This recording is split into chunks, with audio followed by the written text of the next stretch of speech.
Never been ready. Welcome, everybody, to another session of State of Anarchy. Clearly, I have the wrong number there, because we are on session 19.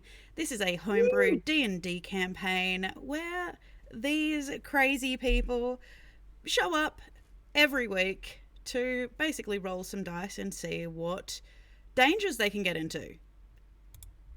So, how is everybody? How are you guys doing this week? Because we did have a week off last week, so... No one's asking you how you're doing, Nashua. Everyone loves Nash. I care, Nash. Doing good. Good. I was the victim of a bad haircut, and I turned 26. I was the victim of a hate crime. Fair enough. Was it Andrew? It might as well have been. I also God. had a birthday. Yeah. But we're not allowed to know how old May's turning. Nah. Well, Okay. happy It's a birthday mystery. either way, May. So, Thank you. I hope you had a wonderful day getting to celebrate it. So, it's a great time. Birthdays are great. However you choose to celebrate them. So, Crying in the corner because I'm another year older. you're not even that old. Calm the fuck down. Weeping that the sweet embrace of death is getting much No, a year closer. I cried when I turned 13 because I was upset that I was getting old. So, so that's where my brain is. Was that the birthday you just had? Yes, yes. So, has everybody got their drinks? Everybody got everything they need to be ready for this evening? Ready to take notes? All that Where is jazz? Hadris? Hadris will Notes. not be joining us this week. They have a family commitment on, so will not be joining us this week. Valcor also has a family commitment on, and they will be joining us as soon as they can feasibly do so. So I've got two messages. This one goes out to Hadris. You do you. Keep up the good work. This one goes out to Valcor. Clint. Fuck you, you piece of shit. How dare you miss this game? That was dumb. that being said, Personally go. as long as you've got everything that you guys need. So what happened last week last game, last session, 2 weeks ago? Run it back, Tide Runner. You're in charge. Well, you're all responsible for figuring out what happened. So Tide Runner is responsible for my brain. We decided. I hope not. Yeah. Remember that time you lost an argument with a cat? I know, right? Yeah. So, Hasa haggled with a cat to make sure that it paid us exactly what it said it would pay us, because Faye bullshit. Rick was hired to be a babysitter. For who you ask? It's anyone's guess. Woo! Breeze It's had a me. nice chat with a very, very old man. Blake had a steamy my shower type. scene. What was that? Nothing. I'll repeat it for those that didn't hear in the background. Breeze likes them old. Oh. Hey, let's point out Sash is attractive, so he's an attractive boy. He's a tiefling. What do you expect? Yeah. So yes, Breeze had a nice chat with a very, very old man. Blake had a steamy shower scene that none of us were there to see. Not even the audience. But we all imagined. Yeah, we all imagined it. Don't worry. And then the group all got high together and took a deep dive into why Crisis is so Fucked up. Crisis. And we still don't know, I think. I still didn't don't know. come out clearer. I think we came out of that with more questions than we had before. Uh-huh. Yeah. Still angry because of angry? Yeah? He tried to send me to fucking hell for looking at him. Well, I think he was more confused. He didn't know what the fuck was going on, and I tried to speak to him calmly. You all forgot the most important part. You met a very good boy.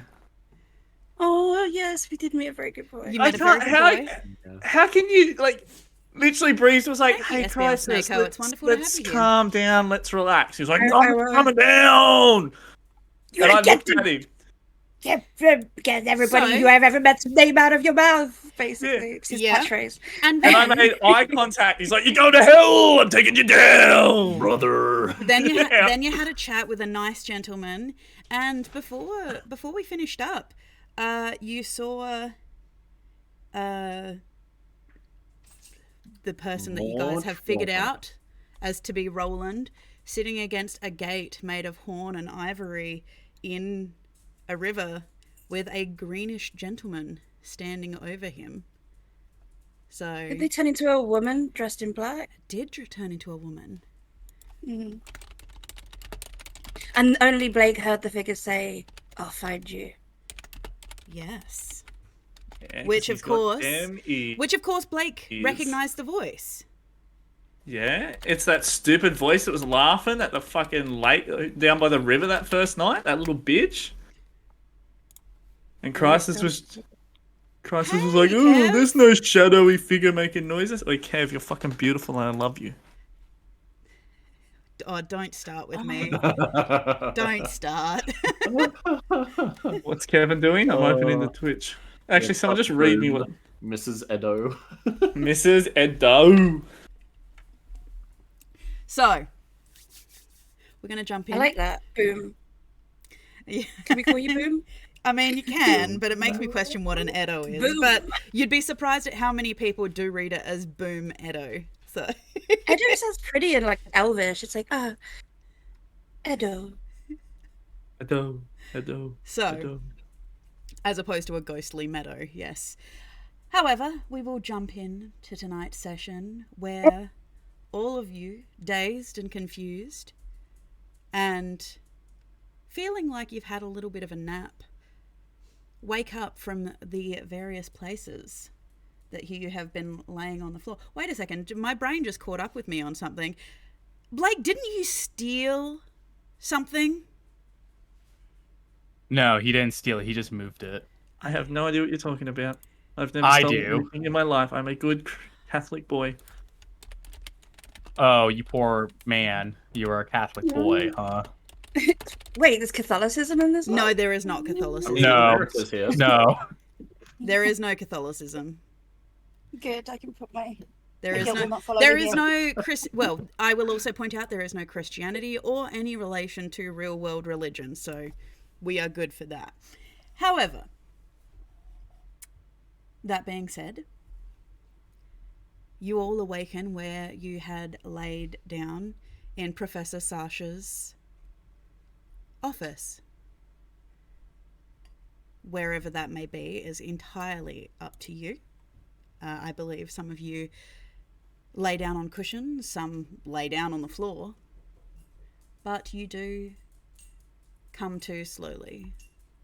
The warm early afternoon air on your face.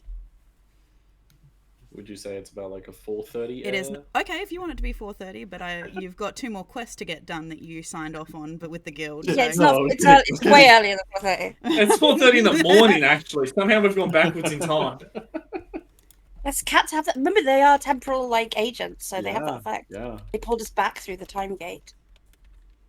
God, I love cats. What a good fellas. Terrible They're player. not pretentious, are they? Not Okay. pretentious in any way, shape, or form. So you wake up as Sash is sitting there pouring you what appears to be cups of water as you're coming to. He has a plate of cookies nearby on a little side table as he's waiting for you to all come to simultaneously. Oh, it's a surprisingly clean high. I feel fine now. Well, that's because it's supposed to be designed as a healing tea and all that kind of jazz. So, you know, it wouldn't be very good if you woke up with like a raging hangover or, you know, a kind of downer. That would make it kind of sucky and no one would actually want to undergo the medicine and the, you know, the therapy. I've had some medicines that leave a rather bitter aftertaste, but... Why was medicines in air brackets? she's groggy. Well, I mean, if medicines taste bad, why would anyone want to take them? Some people actually, it's a mental thing that they believe that the worse it tastes, the more healing it gives. I don't understand. Well, you're a master of your craft. Oh, well, thank you. I have had millennia to figure it out. So, I don't know about you, as he hands you a cup of water, Breeze. That was one hell of a trip. You, sir, he points at Crisis, as we say in the profession, are slightly fucked up. Mm-hmm. All kinds of fucked up. And I just stare at him. Preach, brother. Thanks. Y'all really know how to reassure a guy. And was a Crisis will glance around for his rifle, see that it's been moved, and pull back over to him and immediately start disassembling it.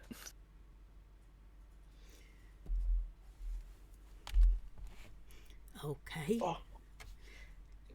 So, do you want any help with any questions, any interpreting? Crisis? Did you understand what all that meant? Nah. Like, I've been angry before, but that was something else entirely. That's like comparing a little Zippo ladder to like the fucking surface of the sun. I think you underestimate your own anger sometimes. But... I think we're in two different trips. You seem so delightful to me.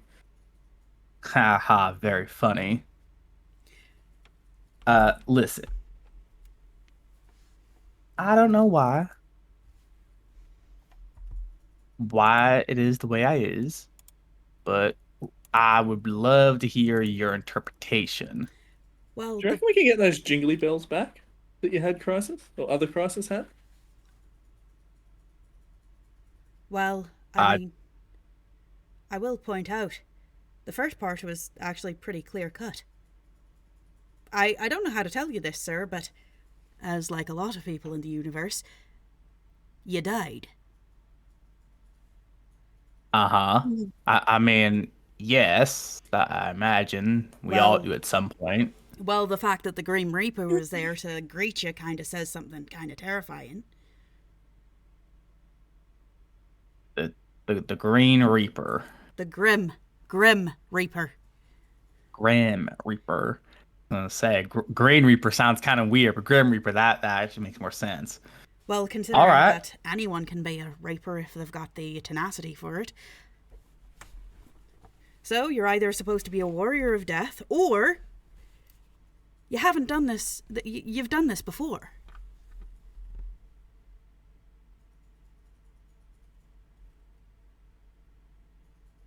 I mean, I kill people for a living. Does that make me a warrior of death?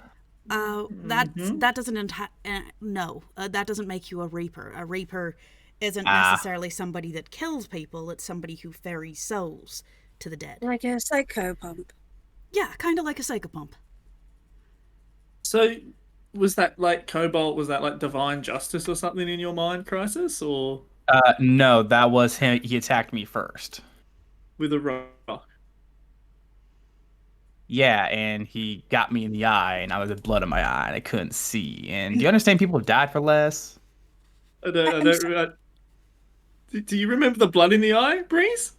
Look, we're teasing, but I think he's just gone through something. If I'd just gone through what he just went through right now, I think it would be rather traumatic. Perhaps we should give him some space to breathe and to think. And perhaps, Professor, you could help him.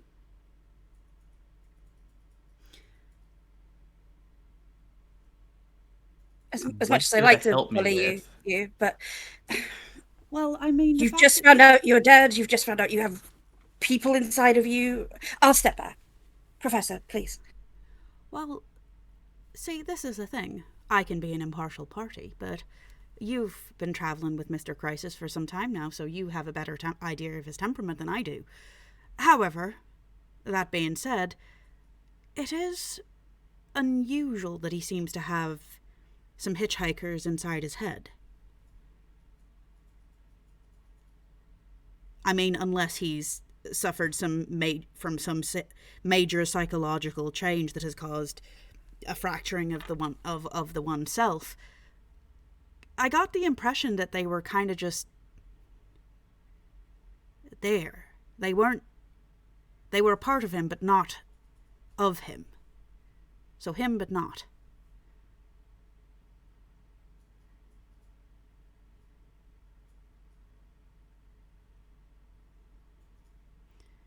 But I would say that, well, the fact that you carry on to anger, if you were a holy man in a previous life, chances are, well, you're resurrected because you've got unfinished business, and that unfinished business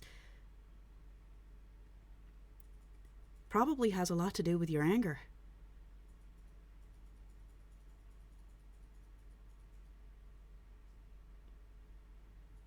Now, there are a few things in this world that usually procures that level of anger, but, failure, betrayal, all that kind of stuff, tend to be some of the major contributors for that.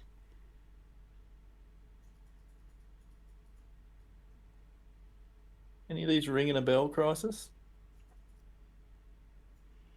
I mean, it doesn't sound wrong. I don't know if it sounds right. I'm just confused about the whole war upon the world thing. Should be right. Tuck it in the to deal with later basket. Well, I mean, the world has been undergoing a number of wars. I don't know how much history you know, Mr. Crisis, or the rest of you, but the world has undergone several major shifts that has been the world breaking and reforging itself.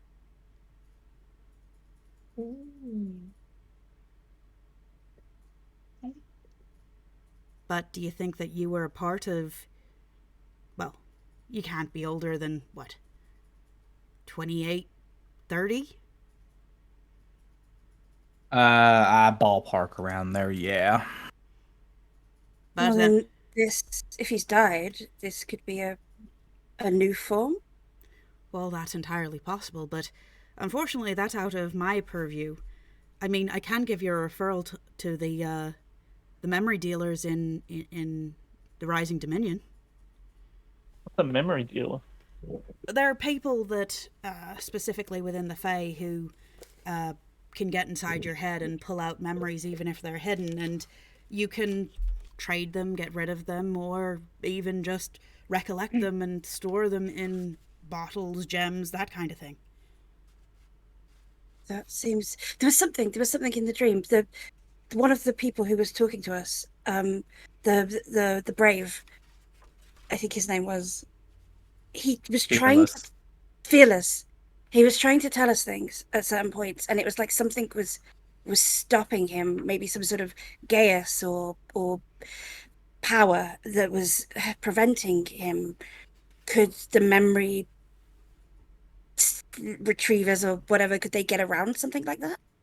Well, it would depend on his exact circumstance, but they're more likely to be able to do a better job at it than I am, because they deal with the subconscious, but not just the dreaming subconscious. We're also talking about the amnesiatic consciousness.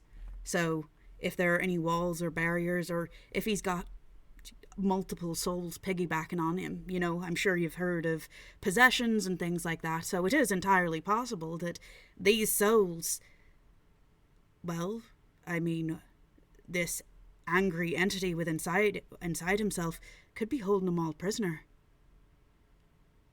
And you just happen to be whatever vessel it's latched onto.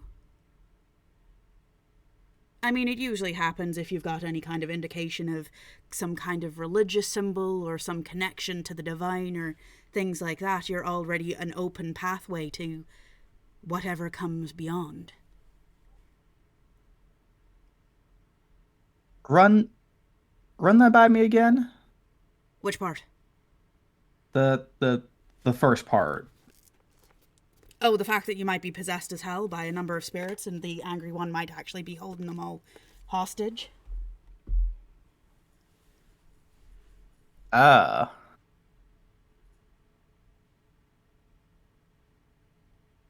shit. I mean, there are other questions as to why you, good sir.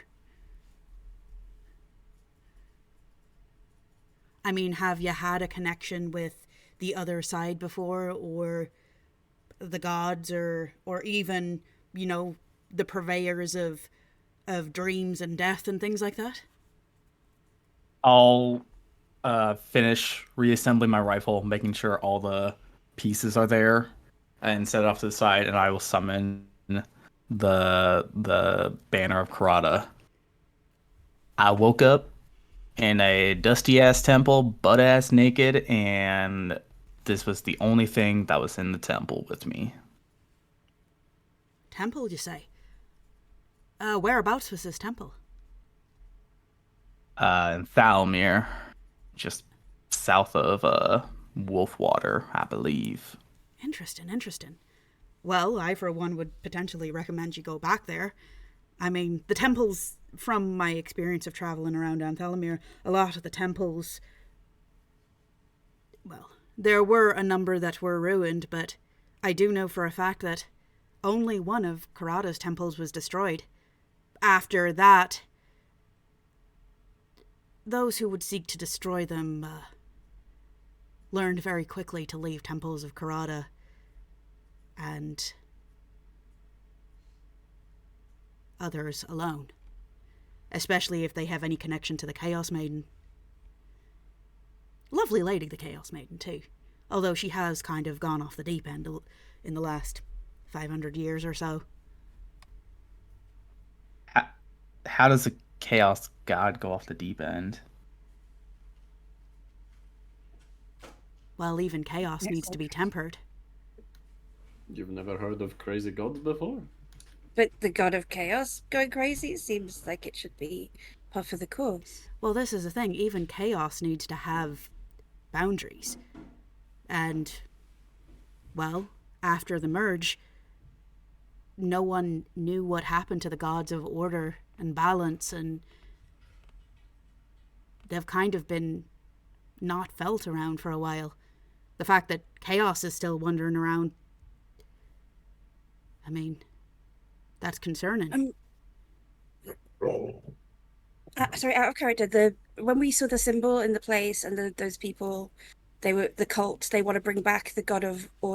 Yes, that is correct. Okay, and what is the god of order called again? I'm sorry, I keep forgetting. No, that's okay. They didn't want to necessarily... It wasn't necessarily they wanted to bring back the god of order. It was the symbol of universal order, which is, they call EG. Mm. So... And I would say... Yeah. I'd maybe mention that and just say... And then EG, the symbol, the concept, is that something that was also considered lost during this time? Well, I mean, the fundamental concepts are always going to be there. It is the one universal truth that they do seem to come back to again and again and again, that these universal truths are, well, you cannot destroy them. Those that represent those figures are granted the powers by whatever force out there is in the universe. So, whatever aligns within... or at least my experience with the Ascendant gods. I'm not exactly sure how it worked with the Draconic ones. But the reason they ended up with their fundamental powers, so the Chaos Maiden, the Peace Father and all that kind of jazz, they tended to embody whatever those energies were, and through that were able to control the power, essentially.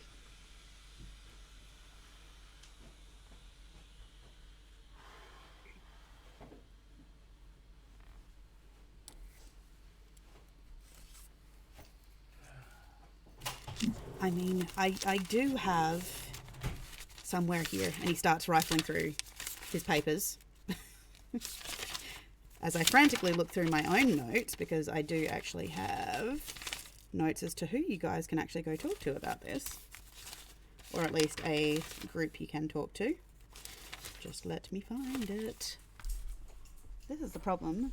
I need to have one book that is dedicated to writing D&D lore, as opposed to multiples, because then I can never find it again until like 3 years later, and I'm like, oh, that's where I was going with that story. When you publish your campaign setting officially, I'm sure it will be all orderly and I would love that.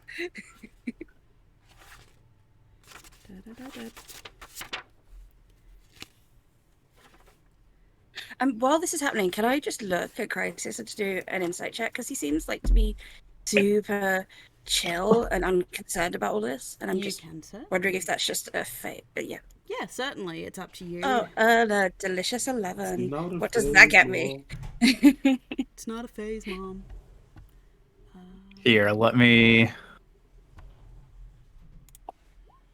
Oh, it gets you a lot actually, especially when you roll a fucking 5. He's trying to play it off cool, but you can see the vein throbbing in his head and his neck. Christ is extremely stressed. Okay. We love that for you. Have you tried just not being stressed? Just double checking this note, this article. Yes. Very sad hours, Nasha. I can hear you crying. Big sad. Very wow. So I would recommend that you can seek out. I mean, they are kind of hard to pin down, but generally you can find them at universities, or at least one of their representatives at universities and stuff. Here it is. The Order of Questioning Masters. They tend to be purveyors of the old religions. It depends on how far you want to go into it, but they're basically followers of the ancient philosopher Theory Thasachawi. What was that? I'm gonna need you to send me that, but Yes, please. Takamata, do not ask him for forgiveness.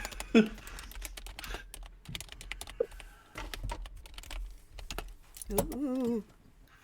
Let's face it, you can't Takamata anything. What's the matter with you? Who's on first? Ah. Theory Sashwia? The Sashiwo, yes. and He said it weird too, who- don't worry, because I couldn't remember what I'd written. and That ain't- who was this fine individual? They ain't words. He was an ancient Avanian philosopher from the First Era that basically, well, it depends on who you talk to, because there are some people, like the Order of Questioning Masters, who believe that he was a famed philosopher who dealt with the 9 elements of metaphysical principle and things like that. However, there are, obviously, if you ask the church, like the Sun Keepers and things like that, they believe he was a heretic because he stated that anyone who has the potential to wield these metaphysical elements of, you know, the universe, anyone could do magic, and it's not just the, you know, divine right of the god. Anyone within their right, if they met these criteria, could essentially become an ascendant god. Which, of course, the church didn't like that, because obviously it became a fallacy. Like, even the ascendant gods themselves either had connection to the celestials, or they were directly related to the ancient cosmic dragons.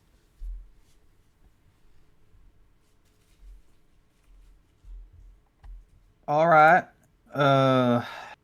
I do you have a pot with a pan lid by chance I could borrow for a minute? I mean, sure, you can go into my kitchen and find a pot, but if you don't, you buy it. Awesome. I just need like 5 seconds. Oh, sure. Go ahead. He will get up, go to the kitchen, rummage around for a pot with a pan lid. It's easy to find. There's one in the kitchen on the stovetop. And he's gonna go to the bathroom. This raises a questioning well eyebrow done. from Sash. It's fine. It's fine. It's fine. It's just I just need for 5 seconds.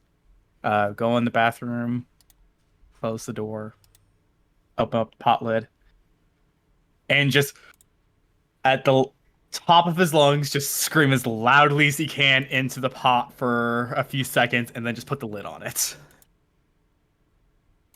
Okay. Does he think that will work, Hasa?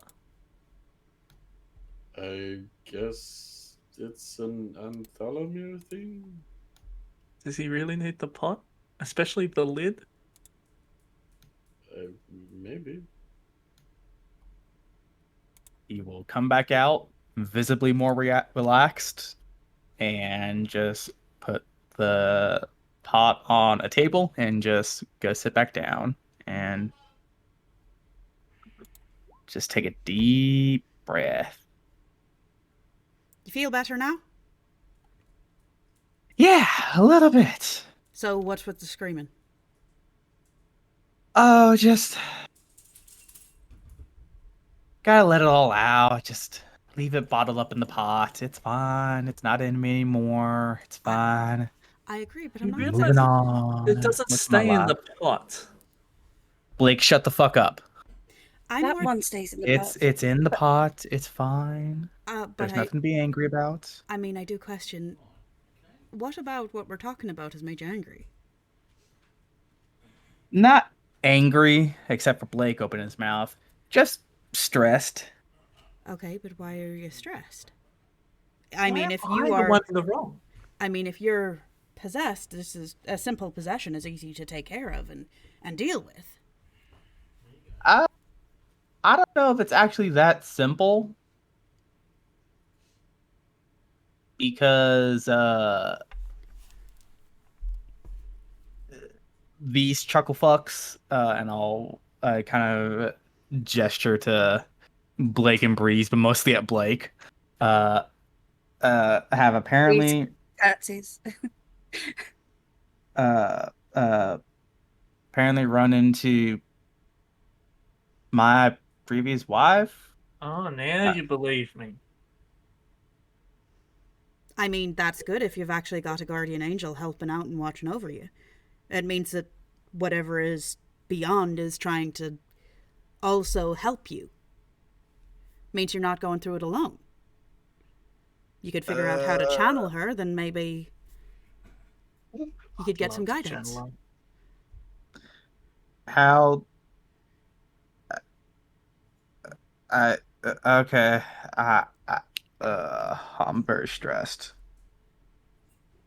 How would I I mean- figure out how to channel crisis? Go talk to a necromancer.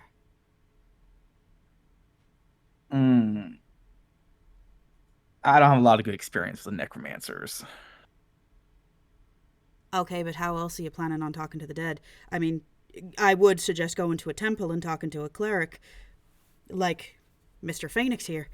But Oh, talk to a cleric, you say? I mean, it is if you have done the study into the abilities to speak with the spirit beyond, though.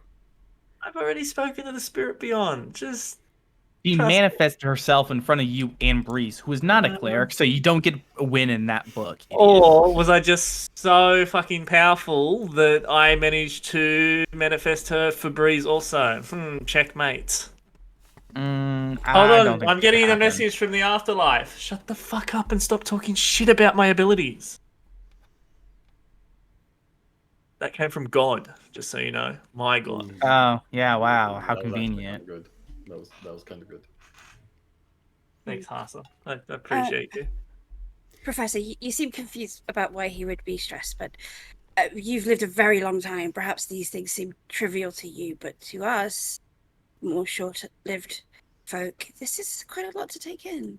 And I imagine for Crisis, who it's happening to, it's an awful lot to take in. So at the moment, you recommend that we speak to the memory retrievers, we speak to the questioning masters, we speak to necromancers, and we speak to clerics. Well, it depends. So it's a lot of leads. I mean, it is a lot of leads, depending on what you want to do, Mr. Crisis.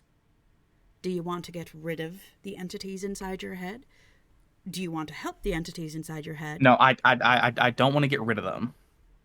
All right, then your other options are potentially talking to the necromancers to try and figure out why this is happening. The possibilities of going and talking to the masters, they're probably a better choice because obviously they are going to be able to somehow connect you with the entities beyond, perhaps, which might actually give you a better insight as to why you're able to deal so readily with death and intraplanar travel and things like that. You know, they might be able to help you with that because, you know, they deal with the, you know, big philosophical things. I mean, failing that, the memory dealers might just allow you to get to know the entities that are stuck in your head a bit better. might even be able to bring forth the angry one and actually find out why they're so angry.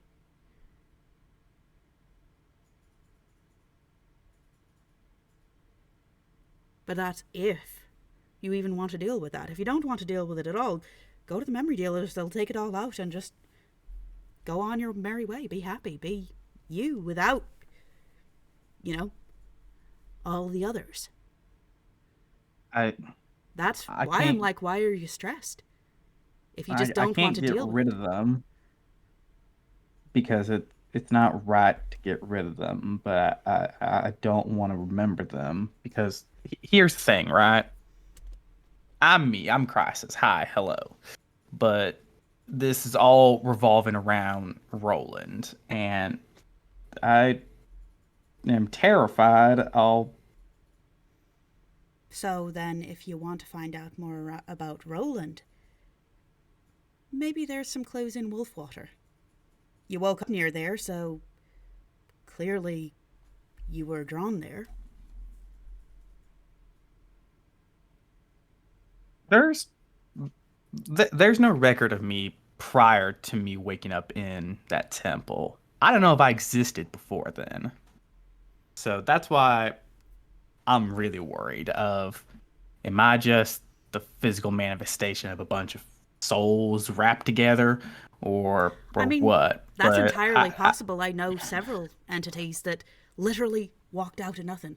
The Chaos Maiden literally is the embodiment of love itself and sacrifice.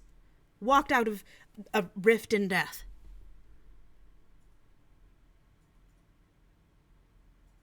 I just don't want to not be me. I don't want to be Roland. Okay, so don't be. I feel like he's the crux of all this, though, and if I go look at the memories, I'll become Roland, which is stressing me out.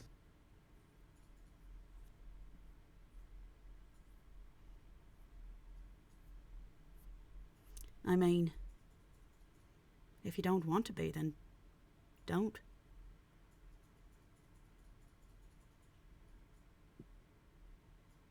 Is there like a gas station or convenience store nearby by chance? I mean, yeah, you can go down to the corner store. It's just down All the right, road. cool. I need to go grab some smokes. I'm just going. And Crisis will stand up, grab his rifle, sling it over his shoulder, and walk out the door.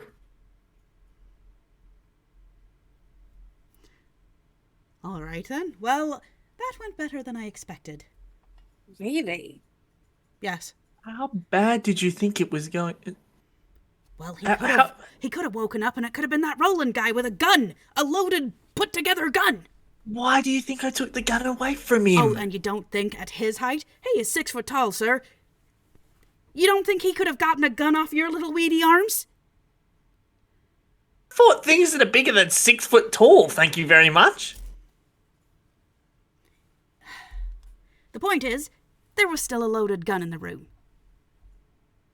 If he had come back as Roland, or whatever... I'm sorry, you're more worried about Roland. Who the fuck was that green guy? I got really bad vibes off him. Yeah, no, he did not pass the vibe check. The fact, the skeletal face and everything. I've seen the likes of him before. That, sir, was an archlich. And if he's carrying around some semblance of that with him, I think Roland is actually less of a problem. Fair point, fair point. Also, what the hell was the bracelet? I have never, in all my years of dreamwalking and memory dealing and all that kind of stuff, I have never been jolted out of the dream plane before, into a nightmare plane. And yet with one ring of his bracelet, we all jaunted sideways. I mean, didn't he say it was a gift from a god or something? That doesn't worry you? That he has an entity in his head that knows where that gift is. Yeah, but if we could get that gift... Oh yes, Mr. Phoenix, what exactly would you do with a gift that allows you to jaunt through the underworld and death? never have to walk anywhere again. Just poof poof through time. There we go. Shortcut through hell out the other side. We're where we need to be. That's actually a very good point. Do you think traversing through hell is a shorter distance than traversing through failure? Gotta be. Just a quick jaunt to the side, and then another jaunt to the side, and then we're where we need to be, right? Let's not count the rivers of lava, the overwhelming, crushing depression to the point that you can't move. I've already got the crushing depression, so I'm dealing with that pretty well. I don't think Blake does. Or does Blake canonically I have was gonna say. depression? I look at Blake and I'm just trying to judge. Is he really depressed? Roll to find out. Okay. You can roll wisdom or intelligence to hide it if you want to. Or whatever your answer is on that. Oh yeah, he is not that depressed. He's a little bit sad. Isn't that just a word for really bummed out? No, I'm kidding. That's a horrible fucking statement. Is it? So, I'm giggling at it. so the questions I've got for you guys is, what exactly are you going to do with this information? I suppose whatever Crisis wants to do. Okay, but as his friends, what if he's not in control? You're just going to let him continue to make decisions that might potentially harm him? I doubt he would consider me a friend, but I mean, he hasn't immediately I have shot you and he's concern for allowing you. you to travel with him, and you are showing a modicum of concern. Is that not a friend? well, I'm saying he would not. I'm concerned for him. I care about his well-being. I just don't think that he would necessarily listen or care about our opinions. Really, I don't think he necessarily considers me a friend. Yeah, she got grouped? She got thrown in the group with me, and you've seen how he talks to me. I was considered a chuckle fuck, apparently. Whatever. Yeah. That is. What the fuck's a honestly chuckle surprised fuck? I was not put in there. Yeah, why are you not a chuckle fuck? You're his favorite, Maybe perhaps. I am a fuckle Chuck. Like, So, Somehow I mean, think Hasta, it's... considering you're his favorite, I mean, have you lot never experienced that the phrase hurt people hurt people? I mean, turning around and insulting those who would be willing to help you and actively show caring for you can be a sign that he's trying to push you away, so, you know? Don't you sort of have to be like so close before you get pushed away? Not necessarily. No, people can do that a lot. Yeah. You have And a hurt point. people do tend to try and isolate themselves. Or take it out on the nearest, most convenient source. Exactly. Now I'm just convenient. There is also the fact that he is clearly going through something, and he is heavily armed with not just a rifle, but a grenade launcher. What? whose idea was it to get him one of those? Exactly. I do not know whose idea it was to buy him a grenade launcher. Roll That me a obviously- fucking deception on that one. If I remember correctly, it was his idea. Oh yeah, I'm deceptive. It was not me who bought him a grenade launcher. Oh yeah, I'm rolling super high tonight. And Rick's his best friend anyway, so... Meets it, beats it? That's But I'm meeting Makes and it, beats beating your it. insight. Yeah, makes it, beats it. Yeah, you remember that Blake had a bit of a hand in it. Rick is just sitting in the corner, silently sipping away at a cup of water, eating a cookie. Rick, what do you think we should do? Yeah, make After a hearing the decision. whole conversation that just happened. What do you think we should do, Rick? God, you're so quiet. Typical Rick. He's actually just hasn't come out of the dreamscape. Like, he's still stuck in Crisis's head. Like... Oh, poor Rick. It was nice knowing him. I hope he can hear us, otherwise his computer's crashed. It sucks to suck. He might just be setting up his headset or something. Well, there is that too. So, No, Rick, make a decision right now. The campaign rests on your shoulders. as he's considering quietly. He's pretending to be asleep. Wouldn't be the first time. In regards to whether he is of sound mind to be making these decisions, such, I know I am not fully trained in. everything, but I know of some things to help him. I mean, Everyone's got their role. I'm not saying that you have to make decisions for him, but I mean, it goes a long way to have good friends who can help you make decisions and give opinions. I mean, you all seem to be a varied group of people with different experiences. You don't think that that can be helpful? Especially to someone who has no recollection of their life beyond, the last year. But you're really overestimating how much he gives a shit about us. I mean, at He's the not- moment he only has the experiences and memories of the last year. So you are technically formative people who can give opinions. Yeah, but I literally, Breeze and I met his wife, his dead wife. We met her. I literally turned into a spitting image of her, and he stood there and told me that I was lying to him. How the fuck would I know what she looks like if I hadn't just met her? One, that's traumatic. Why would you do that? And two, Yeah. secondarily, on top of that, was it Crisis's wife or one of the spirit's wives? Yeah, no, if I remember, it was Roland, based on what everyone was saying in there. And whoever Crisis is when he's conscious, that's not Roland. He wouldn't remember whoever this Roland's Why would wife he is. name himself after her? Love has... So it's not his wife, but he still loves her because the man inside him loves her? Well, I mean, you've heard of soul bonds. Maybe she's the only thing that he remembers. In terms of, just a name. Soul bonds are incredibly rare. I mean, from what we kind of saw and what we've seen and heard so far, this is a man who has traveled centuries and planes of existence to be with her.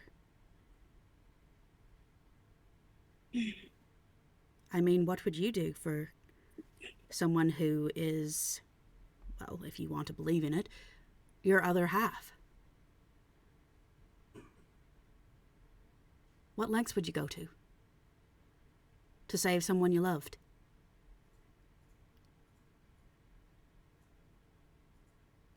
Maybe one day I'll find out. How am I meant to know?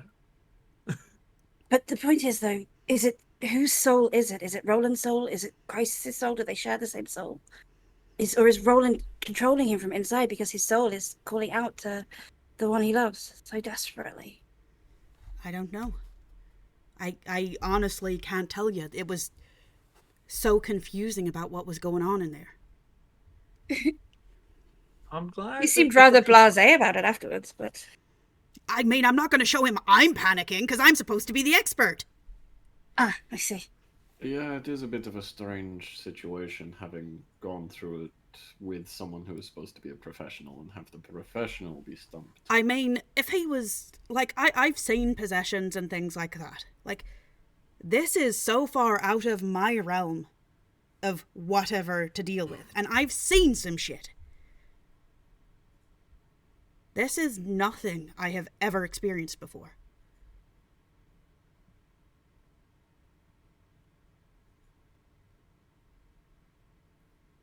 And true time walkers are rare. I mean, there's a small handful of recorded cases up at the Ibarana, but I mean, that's a hell of a trek to find out the names of people who can walk through time. I feel like I have heard some stories about that, but it might be a different circumstance. I mean, the most I can give you is potential leads of people you can talk to or places you can find out more information, but I think this is going to be something you're going to have to help him traverse and So understand. the memory dealers, they don't just take memories, they can also bring memories back? So he Yeah. can learn to understand. Okay. Yeah, of course. So maybe he can at least remember who he was before he woke up in that place. I mean, good luck with that from what he just said. he's scared of doing that because whoever Roland is, he's afraid of becoming him. I would be too. Well, let's be honest, no one wants to lose themselves. It's a terrifying thought. Yeah, it is. But can Roland just really just take over and then bam wham Crisis is gone? Well, you saw how angry he was. Yeah, but my question wasn't how angry he is. My question is, like, what are the honest to God chances of just Crisis not being here one day because Roland's chucked a temper tantrum? Well, this is the thing. Psychologically, a lot of things like that can be ruled by emotional triggers and things like that. And they can be both good and bad. But if he has links of post-traumatic stress and things like this, those instances are more likely to manifest. We don't know what's going to trigger Roland to come forward, or any of the other souls, for that matter. Like, there's obviously a shift that happens when they swap places. Can't we just stop that shit? Like, surely there's someone who's got some sort of magic device that's going to stop this happening, even if it's just a dampener for now, like a temporary fix. Well, I mean, there probably is. And I'm looking at him. Well, both of you, I mean, if you want to medicate him, Dr. Mistweaver here can probably do it. If you want to block him on a psychological celestial soul level, you're a cleric, sir. That might not be the best choice, though. Yeah, he's not really my biggest fan as it is. I feel like, bit of cleric-y mumbo jumbo's not gonna really, especially coming from me, help anyone. I feel like that's gonna drag Roland out more than anything. Okay, so learn more about this banner and his god that he seems to be birthed under. Karada. I mean, Breeze, do you reckon that the moths can try taking us back there tonight? The temple. Yeah, maybe. It's worth a shot. I don't know if the temple is that easy to get to. He said it wasn't in Telemere. I mean, unless you can get in contact with some people that know him. I mean, we've got Mr. right here. I mean, What do you remember of Crisis? Hopefully his computer's working. The fact that it logged off, I figured he had to restart. I've seen him turning his headset on and off and on and off.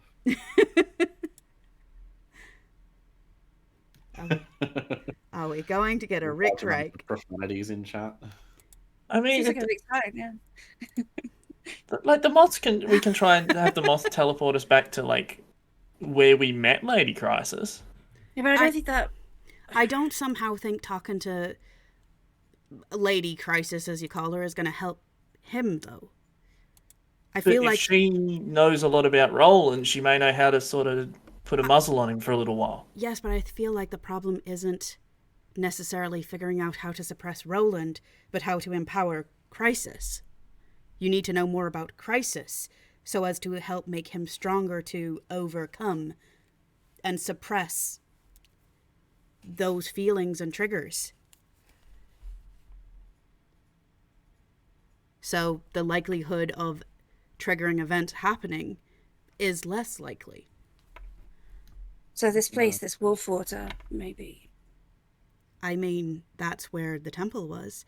It's the only ruined temple of Karada that I know of. After that, well,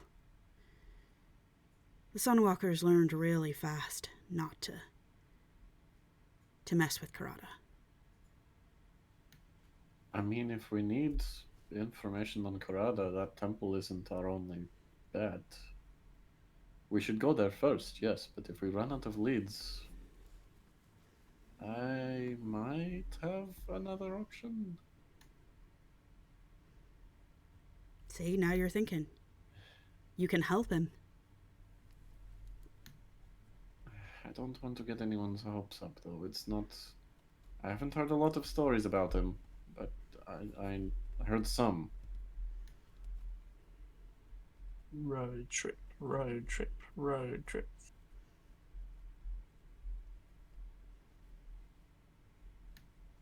Yeah, I mean, if we time it right, we might not even have to go to respite for it.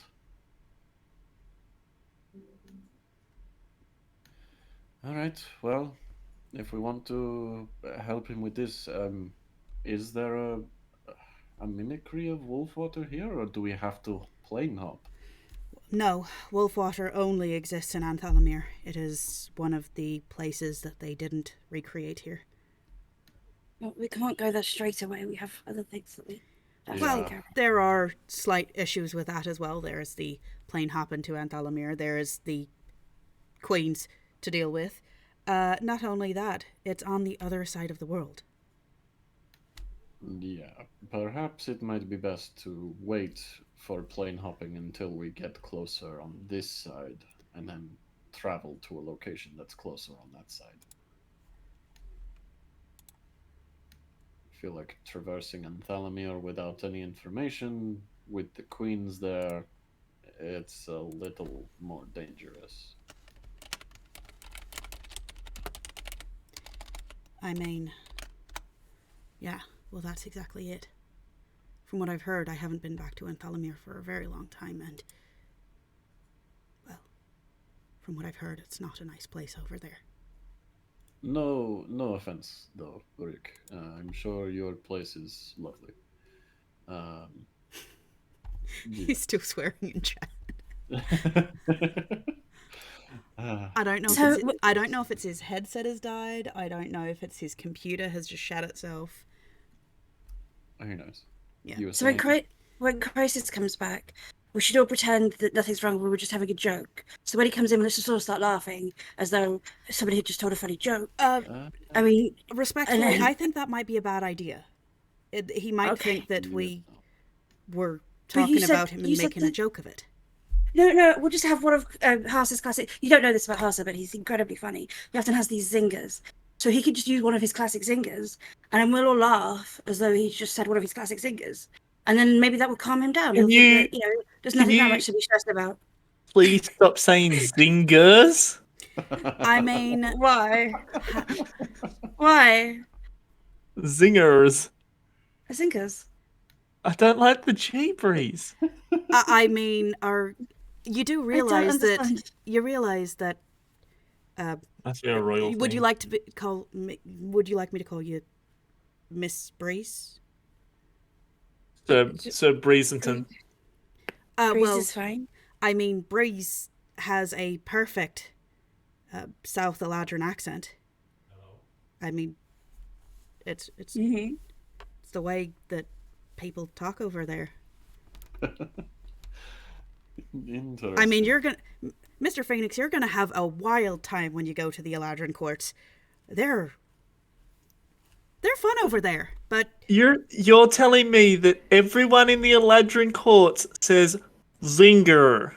well, I mean, probably not, because most of them speak Elven or Sylvan and generally don't speak Common, and so It's- therefore adding an accent to the common tongue.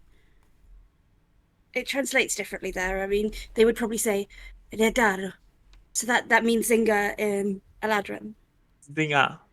You do realize, Mr. Phoenix, when Stop- you go stop there, correcting me. I will point out, Mr. Phoenix, that when you go there, there is a chance that some of the more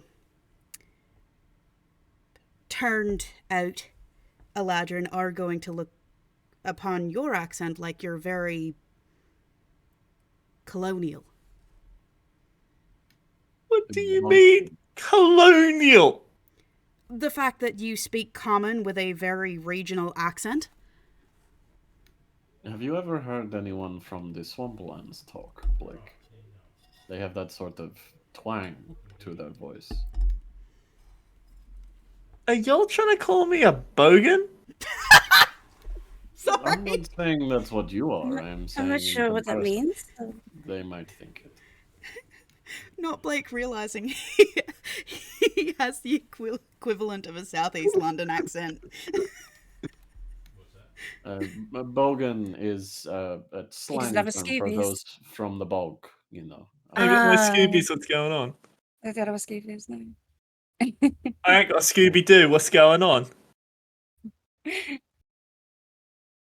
But yes, in comparison, they might consider you as a person from the bog or bogan. If someone tells me I come from the bog, I'm gonna punch him in the face. I do Like, like there are some very important people that you might punch in the face. I do like the fact that you have just basically pointed out to Breeze basically the equivalent of, why are you speaking English like that? Because I'm from France. Yeah, but why are you speaking with a French English accent? Jesus Christ. We don't speak English around here. We speak We only American. speak American. Oh, yo. I am speaking with an English accent, and so it's funny. But It's the fact that Blake's like, yeah, I've been everywhere, man. I've travelled around. And then turning around and goes, what are you speaking funny for? But it's not the fact that louder, she's. they'll understand you more. It's the fact that she's accentuating the G is what's upsetting me. and It's how we pronounce it. yeah, Zinger. Yeah, we're the ones Zinger. that Zinger. Yes, We're the Zinger. ones- I hate to say that. Zinger. I hate to say this, Ty, but people don't realize that the Australians are very lazy in the way that we say a lot of words. No, we don't need. You don't need Yes. to. You don't need to. Yes. Hold on! Don't you come at me with the I'm allowed to rocket launch someone who looks at me wrong. You stay in your Okay, lane but and I'll we're talking about stay how in we're mine. talking. Well, I'll change my accent to be more appealing to you. I'm so sorry that Can you it's give me upsetting. your best tyrant accent, please? I do love it. Okay, that's Gee, baddie. okay. So now that we've finished roasting Blake for being racist, Whoa! It's what you were. Don't even. sorry. So All right. I feel like mind dampening might be best for him right now, just to sort of secure things. Fortify. or let me try this one. Why don't one of you go try this wonderful thing and go talk to him? If he's concerned or worried, wouldn't it be better to, rather than just straight up drugging him and, not giving him a choice in that, would you consider actually, going and empathizing with him and, helping him realize that he's not alone in this endeavor? Yeah. You took it. Also, you're his favorite, so maybe you Oh, could just. I'm more focused on the fact that you just assumed I would drug him without his consent, Sash. how about we let little old Blakey talk to Crisis? No, you're definitely not his favorite. So I mean, Percy, I mean, him, you're his favorite. He's one of your classic actually, singers. I mean, And we can go from there. all of that aside, I mean, Dr. Mistweaver here does have a very logical, medical-minded thing. I would actually recommend you, Breeze. Yeah, I was about to say, yeah. He considers me a chuckle fuck. And, like I said, hurt people hurt people. Yeah. Blake has a way of getting under his skin. I take things a little too logically sometimes. You have a way of helping people, even if you don't try. I squint at that. Like, sometimes it's difficult to help people if they think the worst of me. You sure that I can't think- talk to him? Yes. Don't get to do any of the cool things.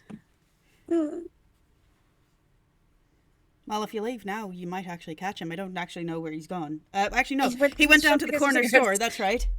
So Yeah, he'll be back in a moment. And then we can... yeah, but Anyway, we have things to do today. I don't know if... Maybe I should give him some space first? do you calm really down. want to? From what Mother you've said, him. Him. well, from what you've said, you've got some other things on today. I mean, you can just leave it till a bit later and let him go psychologically traumatized into whatever you're doing next. Or I don't think I'm actually going to go- fix his psychological trauma in 10 minutes. Oh, I And completely you agree, get but you it can with make that. sure that he's just okay. Yeah. Okay. You got this. Breeze is like, I do not, in fact, got this. I do not, in fact, got this. You've got it. I I- believe in you. I'm gonna head to the corner store and get some cigarettes. Does anybody want You anything? broke? No. No. Pop, a chocolate? Have an ice Okay. cream. Yes. You are the best. I love you. I mean, nothing. You're gonna Breeze brings you back a golden gay time. I don't want to go Hell to yeah. gay time. What do you want? I You want seem like you would enjoy He wants a golden giant gate twin. I want a cornetto. Wah. time. Okay, cool. So which flavour? Classic? I see. You know me. Okay. Yeah, I'll head to see if I can catch up to Crisis at the cigarette shop. Good luck. So, Crisis, you make your way to the little corner store that a lot of the university students seem to stop at to get, like, ramen and snacks and things like this, energy drinks. You meet the gnome there who sells you a packet of cigarettes, squints at you a little bit, considers asking you for ID, then realizes you're probably old enough, it's fine. The fact that you're carrying a gun around, it speaks volumes. And as you hear the bell ring, as you leave the corner store, you see a Breeze heading up the sidewalk towards you.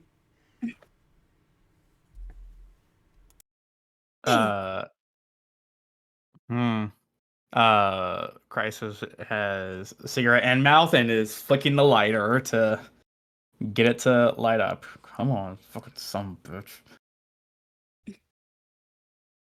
I just approach and be like, oh, sorry, I had to get out of there. Like, Pastor would not shut up. Joke after joke with that one. Oh yeah, I can imagine. Mm. And I thought I'd go down here get some ice creams for everyone. So that was wild. Yeah, it certainly was. I mean, I agree. I think that getting the scream out was a good idea and trapping in the pot. But the problem with screams is if you don't address the source of the scream, they just build up again, and then soon you're gonna run out of pots. Yeah, I know, but ain't much else I can do right now. So, just gotta empty the reservoir and hope I can get this fixed before it fills again. It's okay for it to fill a few times and just let it out. There are other ways you could. If you ever need somebody to talk to about it, I'm here. I know what it's like to. I don't know, feel like things are overwhelming you and you can't keep a handle on them or keep a handle on who you are or what you mean to the world or to yourself even. So to not recognize yourself, I understand that. Are I you just- doing okay, bud? Yeah, me. Yeah, I mean, the scream hasn't reached pot level. Yeah, I'm fine. But just it's hard, and I just want to say like,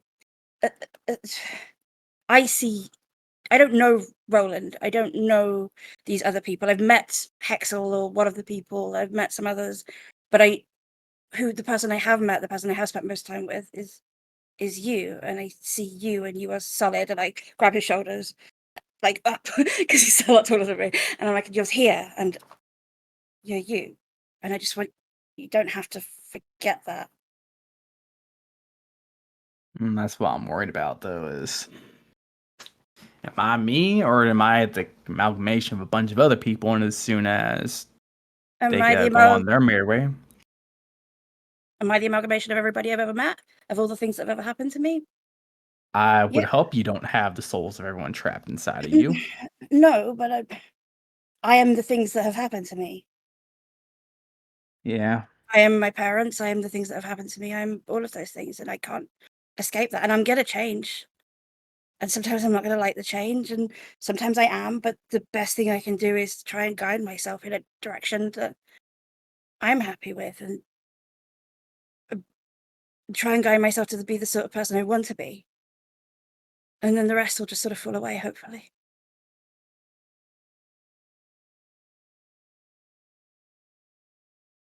And I don't think you are these people, and I think you are something else aside from them. But they're there, and they're going to have an impact on you, like the friends we have an impact on us. Bad influences, good influences, they're all part of us. But don't let that scare you, because at the core, there's still you. And I know that. I'm certain.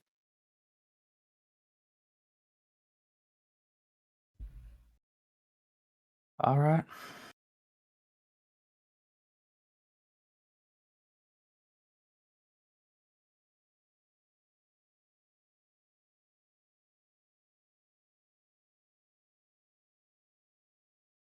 All right? Or just, all right. All right. It's good. It doesn't have to be good. It can be scary, and it can be hard. But just when it quits getting too hard, just let me know. Just say, hey, Bruce, I need to talk to you about something, and we can talk. Okay. Oh man, I'm stressed.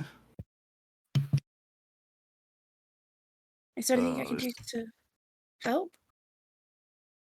He will thrust the cigarette pack and layer to Breeze.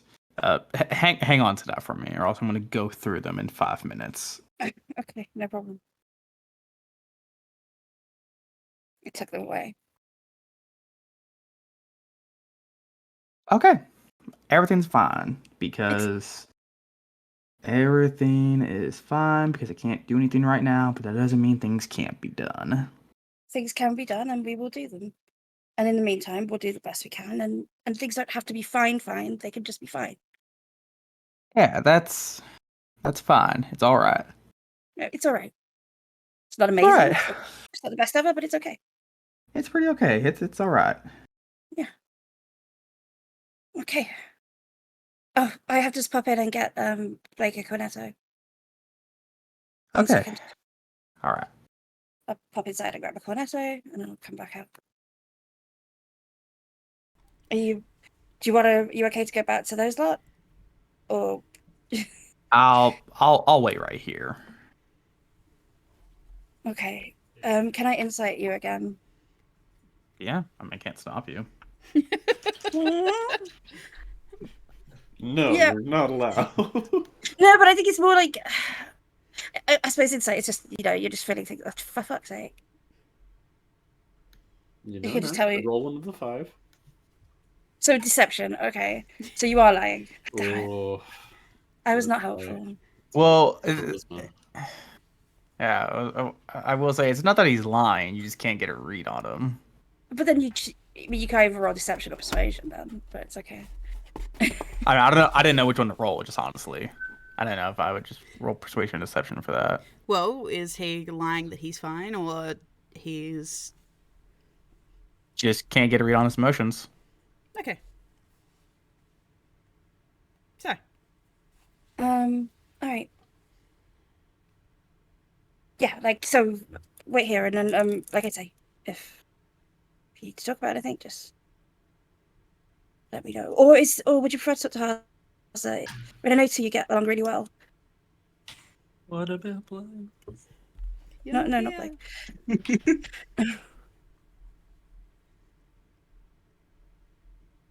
Say it again. What about Because you Hasa? and her. What about Hasa? Because you two get on so well. I always thought I annoyed him. Oh, I thought it was that kind of friendly, like, oh, we get on each other's nerves, but it's in a good way. Nah, I always thought because he was a giant fucking nerd and I'm a giant not nerd that I was annoying him.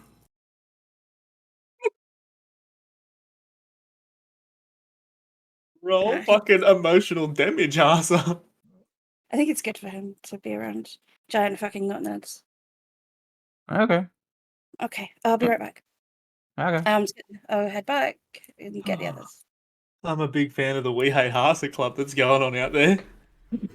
You don't know that it exists.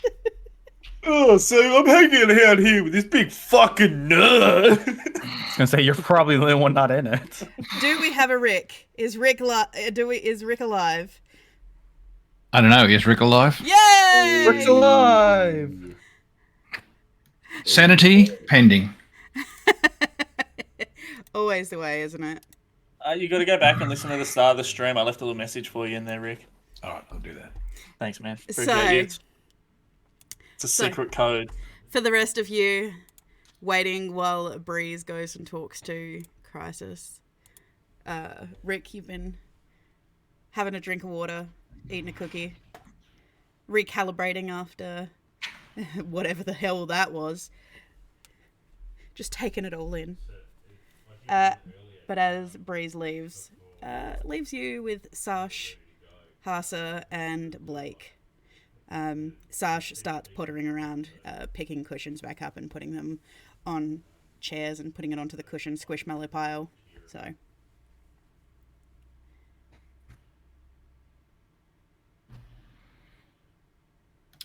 Well, this was very educational. Perhaps now we should prepare for the next step. And what's that? We still have 2 more jobs to complete. I better get our tukuses into gear then. Yeah. I mean, to be fair, we walked through a bunch of plant life underground. Maybe that had something to do with the second job.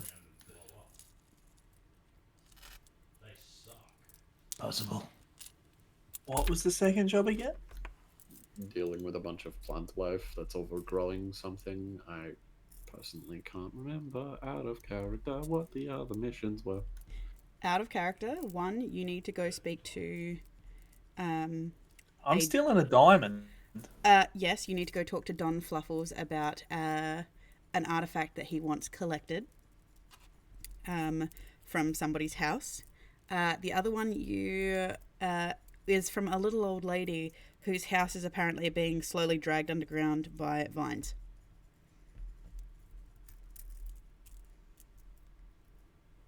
Vines it is then.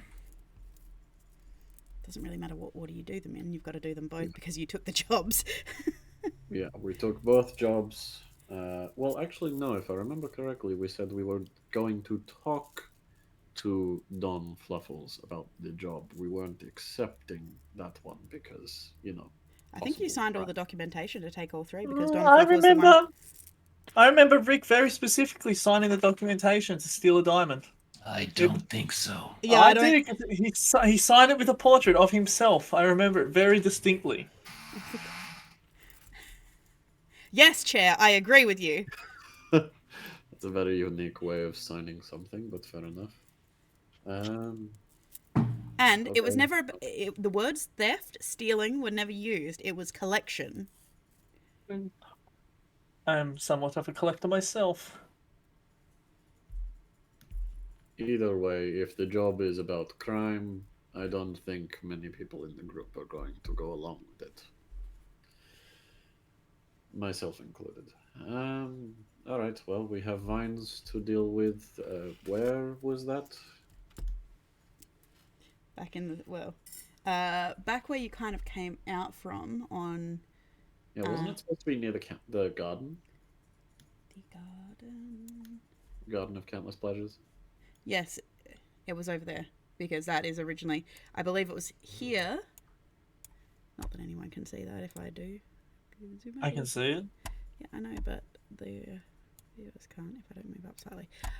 Because, yeah, you guys went down underground over here. I thought we went underground over here. Actually, no, I know what it was. I know why there's a marker there for the Garden of Countless Pleasures. Little old lady stuff. No, you did start further over this way. And you ended up over here because you were following, I think, a beacon or something. Yeah, This... we're chasing the laser pointer. Yeah, this was... Blake wanted... You guys wanted to go to the bathhouse after emerging from the sewers. Yes, yes. I was going for a shower, but I'm not anymore, and that's all right. Alright, well, we've dealt with the cat job. we've got the vine one, and then, depending on the circumstances of this third one, we can either do it or resign from it. I mean, it was the most lucrative, though. I do like money. Yes, however, crime is not that good for our reputation. I social just boy. Bugsy wouldn't give us like straight up crime to do. We're not the mafia. We're adventurers, dude. Like, It's not listed as crime. so then it's not crime. I would rather not be known for committing crimes in the town I technically partially grew up in. You partially grew up here? Well, I spent a very large quarter of my life here studying, you know. A Dr. very Rick. large quarter. Well, yes, compared to a quarter of your life. It's not going to be a crime job. It's probably going to be like oh, I've misplaced my diamond. Go find it. Like, who knows? Let's just hear him out. Like I said, I'm happy to talk to him, but then we will decide after we hear the job whether we're taking it as a group.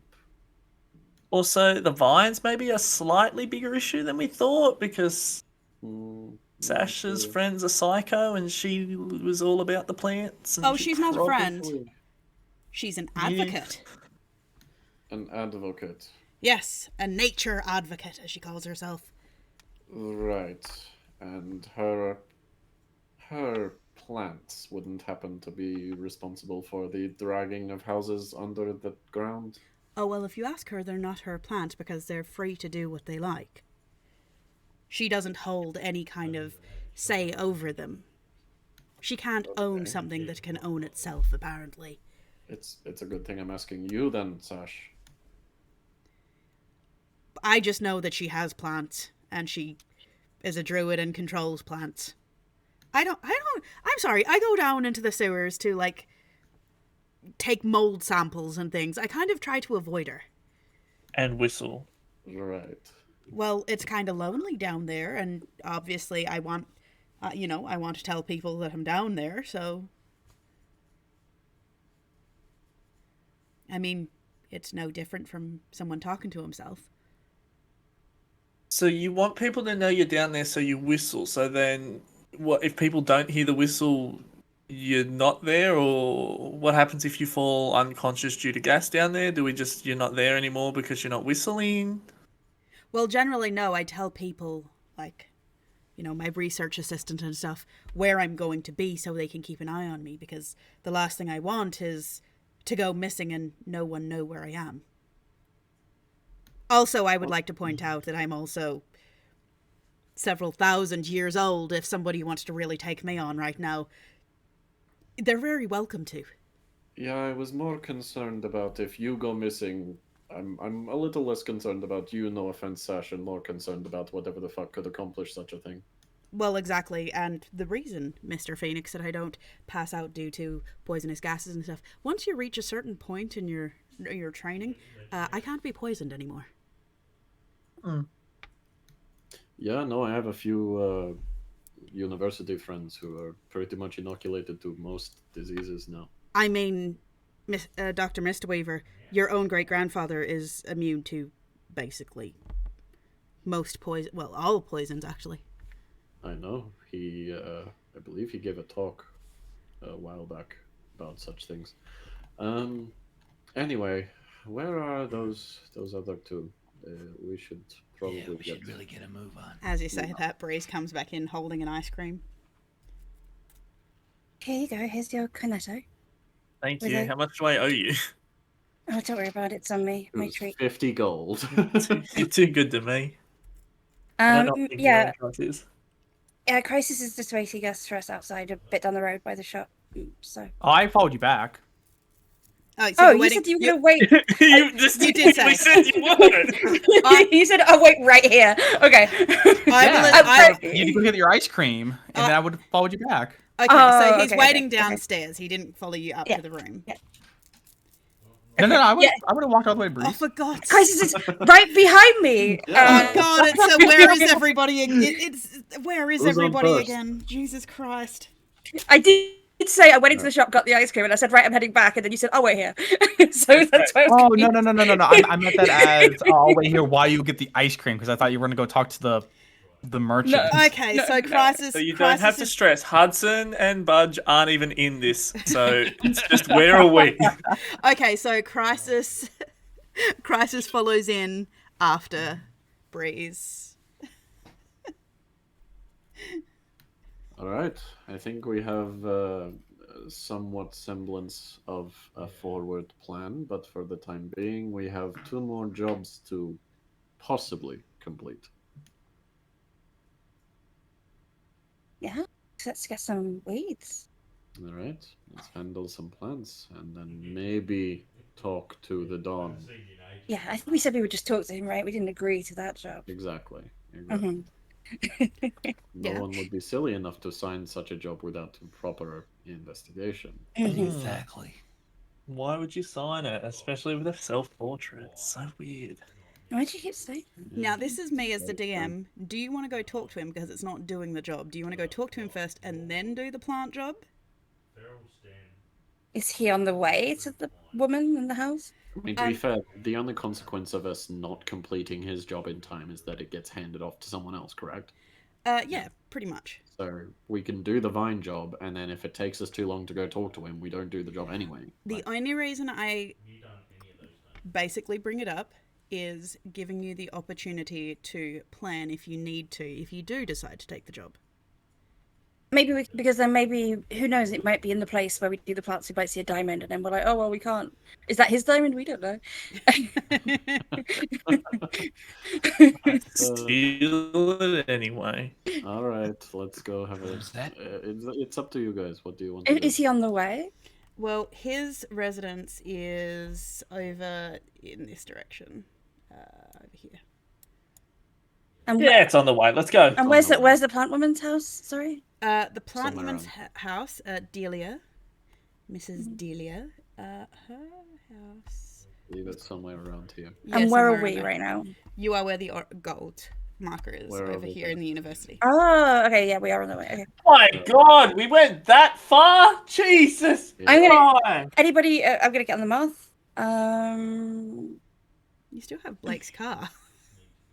Yeah, but I'm gonna get on my moth. 'cause- Okay, you're going to get on your moth? She fucking hates me. We still need to trade it in for motorcycles. Mm-hmm. Okay. Biker gang. The dandelion is kind of just gets up from his little sunny patch that he was laying. Hmm. You can see Mothy's All right. leash just hanging from the ceiling like a helium balloon. Buffy has a leash. Yes, you put a leash on him. Oh God. Because he's dense. Animals imitate their owners. If he was any denser, he'd be like you'd be dragging him on the ground. He'd be a black hole. I don't know. Right. Hey, science Riz. Maybe a lead balloon. Maybe a lead zeppelin. Yes. Oh. So, you gather together your things. You thank Sash. He's like, if you need anything, just and he goes over. He's like, who's got an EC? I do. If you need anything, he holds out his hand for your phone, I give him my phone. and he inputs his number. Just give me a call if And you I- need any help with anything, okay? Anything, and I raise an eyebrow. I mean, dream related. I can do anything dream related. Oh yeah, I have some dreams. I'll see you later. Oh my God. And I walk out. If a tiefling, if a millennia old tiefling could blush, he is flushing a little purplish. He's red. He's one Yes. big blush. No, they do. They can deepen in. But They you're can. purple. Yeah, they go slightly Yeah, purple. his blush deep is the purple. Yeah. So he does. Yeah, but I like just to flush a imagine he little just pulls his colour away. It's like, hey. He's like, you're too young for me. So, Live a couple more millennia and then we'll see. so you go out to your vehicles and everything. I also apologize if you can hear Drop Bear in the background. He's talking very loudly, and Diablo came out. So,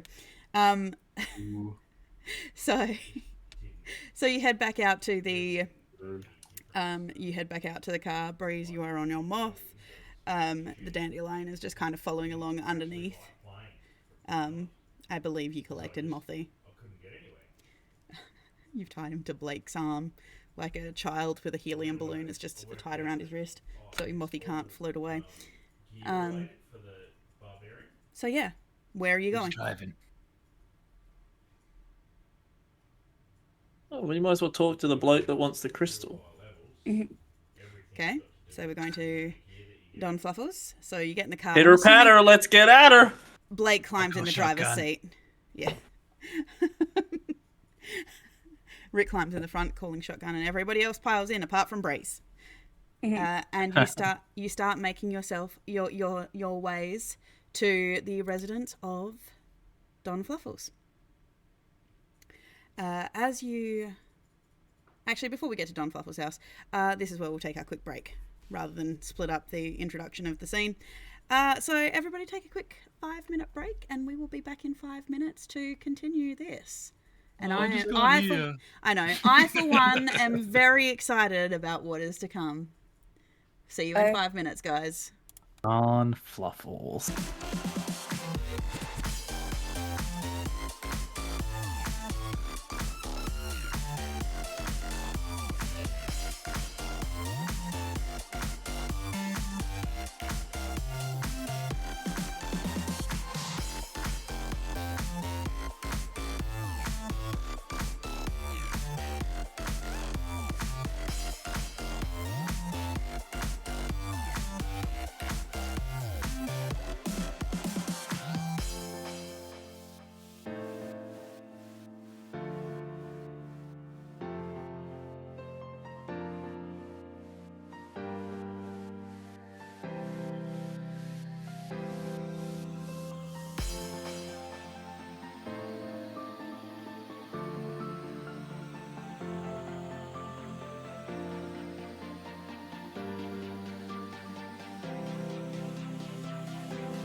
they blew it last week, and we don't know what the fuck they were doing.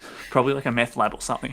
But Okay, Like, welcome back, everybody, to the problems of Uzumaki and his crack street. So, no, not my crack street, thank you. It's like the neighboring A crack street. so Crack Street's back. All right.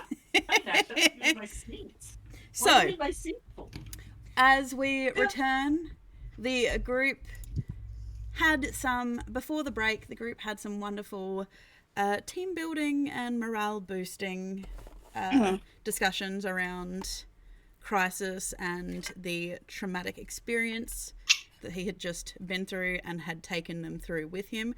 Gotten some leads and some names, which I'm sure all of my players, at least someone has written down, so you can I've got them all follow written them down. up.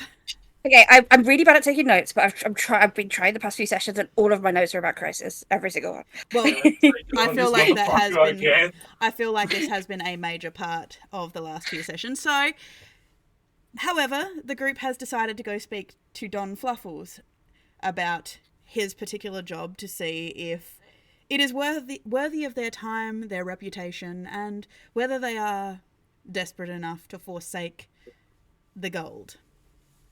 So, Anything's legal if the cops aren't around. We have Rick. What are you trying to say? See? Snitches get stitches, Rick. Rick is a cop. You are He's got literally no He's got no jurisdiction here. I've Okay. got diplomatic immunity. So, you guys. Sorry, I mean cops are tops. Cops are tops. Cops are tops. You guys wend your way through the streets. But Rick's a bottom. You guys wend your way through the streets until you get to what appears to be a very fancy looking manor. It has a lovely dark paint. It's very well put together. So the walls are like, the outside walls are a deep burgundy color, and all the window frames are like a black matte. You can see that on the upper windows, which are very well polished, you can see that there are a number of shatter patterns, small shatter patterns on the windows, on the upstairs windows, that look like the windows have been smashed from the outside. And at a closer observation, for some of you, as you get closer, you notice that there are a number of small bird corpses on the ground underneath them.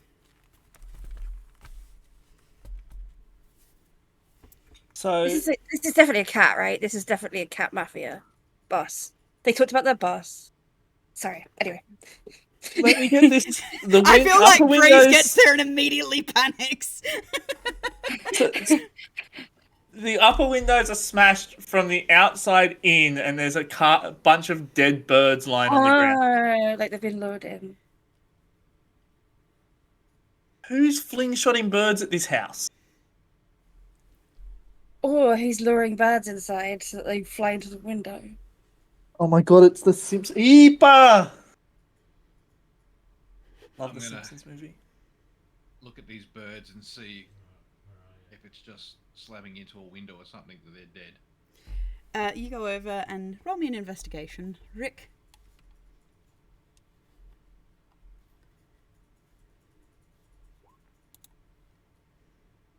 Oh, Rick is a super sleuth. Yes, you can tell from the odd angle of the birds' wings and necks. Yeah, they're broken as if they've flown into the windows.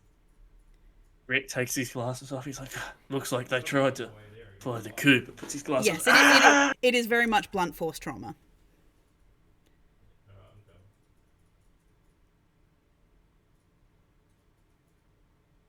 Interesting. That's interesting, Rick. As you're standing there, Rick, you hear a rustle to your right as you hear a door open with a rattle. There's like a...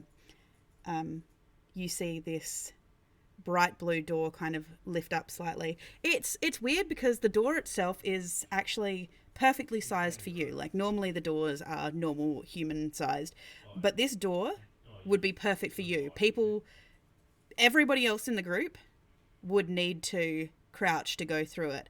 But as this door flips upwards, you see a young woman about your height with a very soft blue-grey fur.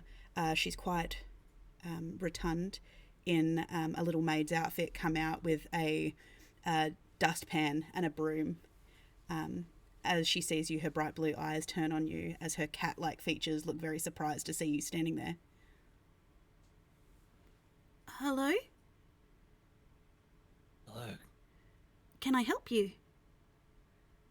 We're actually here to see Don Fluffles. Oh, you're here to see the master. Well, if you like, if you wait a moment, I just need to sweep these up and take them into the kitchen, and I can come and open the door and let you in. Not a problem. I'm Does Marcy, this by the happen way. often? Yes, it does. The master gets the windows replaced every 3 days and repolished. To attract more birds? Well, exactly. I mean, how else are you supposed to eat? And I squint and look at her. Well, they do tend to be a little bit of a delicacy. They are more of a snack than a meal. But, you know. Needs must. Well, At what point does this become like you need a hunting license? I mean, I don't think you need a hunting license to collect sparrows. Although I'm sure if that would be quite lucrative, I'm sure we could put out a message to the Adventurers Guild to collect as many sparrows as possible. I just... Yeah, I mean, through technicality, they're not actually doing anything aside from renovating the house. It's not their actions that cause the death of the animal. I'm gonna argue that they know what they're doing and they're doing it on purpose. They're rinse and That's- repeating. Not the point, though. I It's mean, not illegal. Put it that way. well, I Oh, mean, now we're stiflers for the law. so we do have to We eat. always I do understand if you're a vegan or a vegetarian that it might be I untoward was about for to you, say. but I mean, Honey, do you not see these big old canines? I eat the meat. she squints Then at your why are mouth. you so squeamish? She squints at your mouth. I've seen bigger, but I suppose. Oh, fighting words. I'm about to punt a cat lady. I'm about to... You wouldn't fight a girl, would you? Honey, these fists are rated G. That's a bit of a misogynistic stereotype. Well, no, it's more the fact that I'm half his size and I'm he's only threatening me. 12. I mean, I'm not yeah, threatening you. Jesus Christ, settle down. I'm here to do a job for your boss. not very cool of him. She's been sweeping the whole time. All right, give me a moment. I just have to go back through the door and I'll come and open the door for you and take you through. You watch as she Okay, toddles I'll away try on her chubby little legs. Blake, can you stop antagonizing everybody we meet? I didn't do... I'm simply saying that I don't really think that it's morally sound to keep from... Why? You eat meat? Why do you care all of a sudden about eating fucking meat? There's a difference between farming and hunting. To just letting sparrows fly continuously into the windows and kill themselves, like, that's not It's very... a trap. That's hunters set traps. It's the same Not thing. in the middle of the city. Oh, so the location is what's got your moral... I love the fact you're arguing that like you've never heard of Fences. mousetraps. I don't eat the mice that I trap in mouse traps. Oh, so you Well, that's a waste. Thank you, That Rick. does sound wasteful, yeah. So, you've been to my apartment. You know full well I don't have mice. No, but you have a lot of dust. Yeah, don't even... I've been ignoring that. It wasn't dust, was it? It was moth glitter.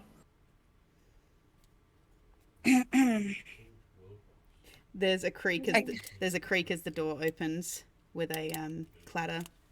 The front door opens with a clatter, and Marcy's standing there, smoothing down her apron. How would you like me to introduce you to Sir Nash?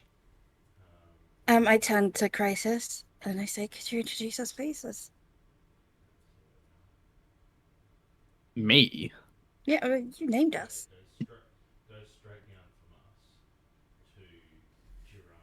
introduce us as the to be determines, All right, please. then. If you'd like to follow me through, I can take you through to the outer rooms of the office. Very good. So And I follow. you follow her through the house, and you do see that it is a very nicely decorated house. The walls do have a bit of a strange texture to them. Scratching, like scratches? Yeah, kind of like somebody has come along and it's not every panel, but it's more like it's more like a carpet pinstripe. So that at any point, you can just kind of like run your claws down it, kind of thing. You do notice that some of the ornamental sculptures have interesting shapes with bits of elastic and dangly, fluffy pom-poms on them.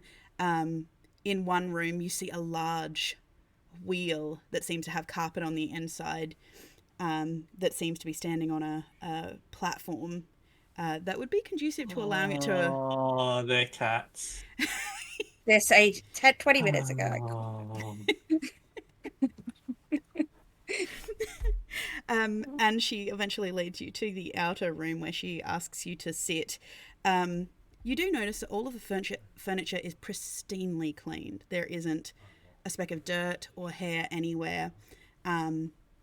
The couches themselves are a really nice, soft, plush velvet in a shade of dark blue. And there are kind of like dancing lights. The way that the chandelier kind of spins and turns just gives these soft bokeh-like effect on the walls. I wish Professor Smells hadn't run off today. I feel like he would have liked this. Marcy knocks on the door, and you see it open. Standing roughly 4.5 feet tall, you see a gentleman open the door. He is clad fully in armour. His head is covered with like a cowl, and he has a dark blue cape with a large sword at his side. Yes.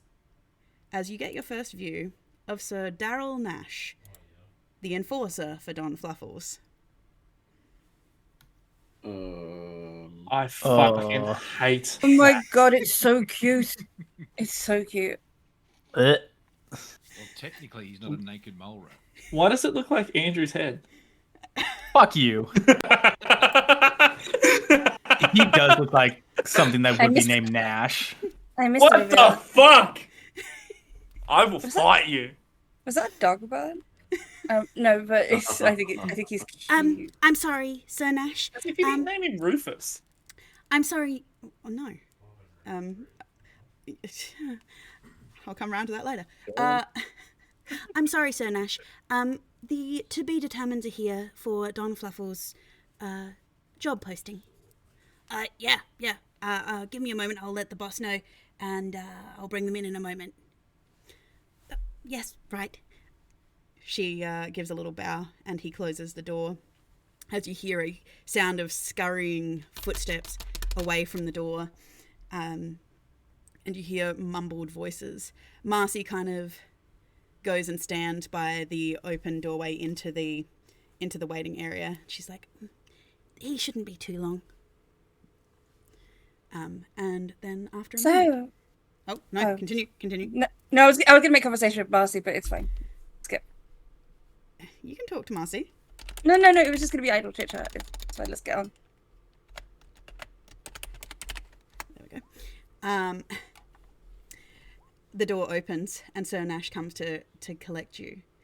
Arms out, please.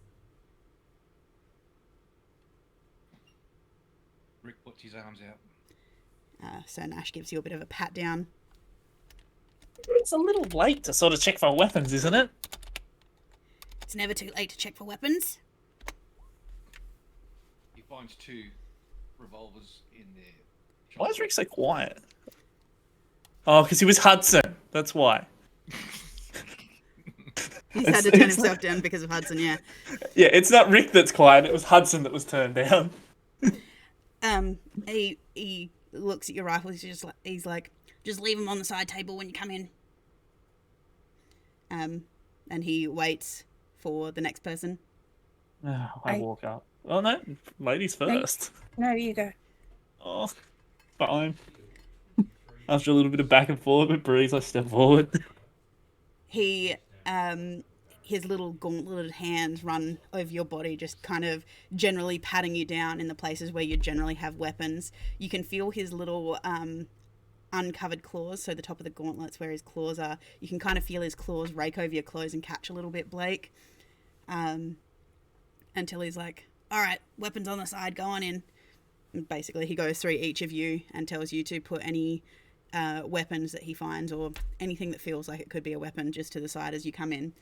As I was going to make a joke about my body being a Yep, weapon. yep. So, well, I had to say that because some of the things Hasa carries technically aren't weapons, but could be used as weapons.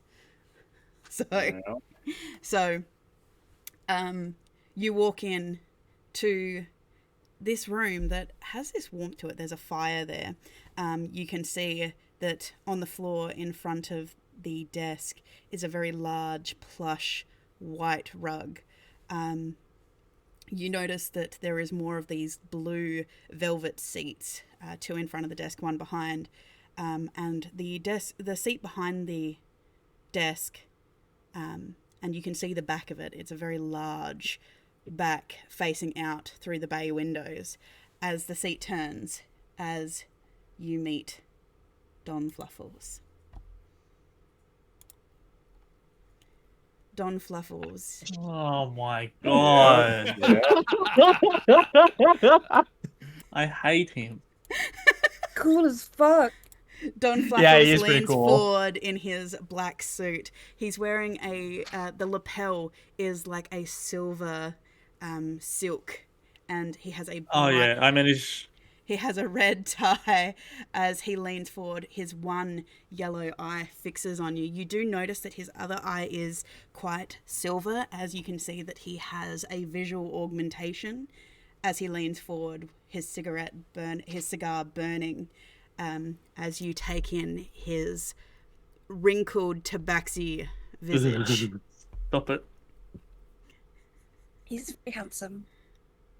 Oh, I managed to keep my hackles down. I succeeded on a wisdom save. Please, take a seat. Rick finds a seat, sits in it. I will want also to sit.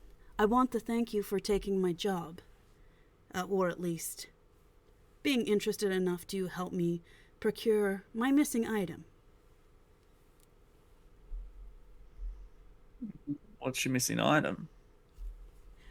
It was taken from me during a party I had recently. I suspect it's Lady Luxurious. She took my Agathon mouse ring. Do any of us know that name? Her name? She's a minor noble in the area. He slides over a picture of what the Agathon mouse ring looks like.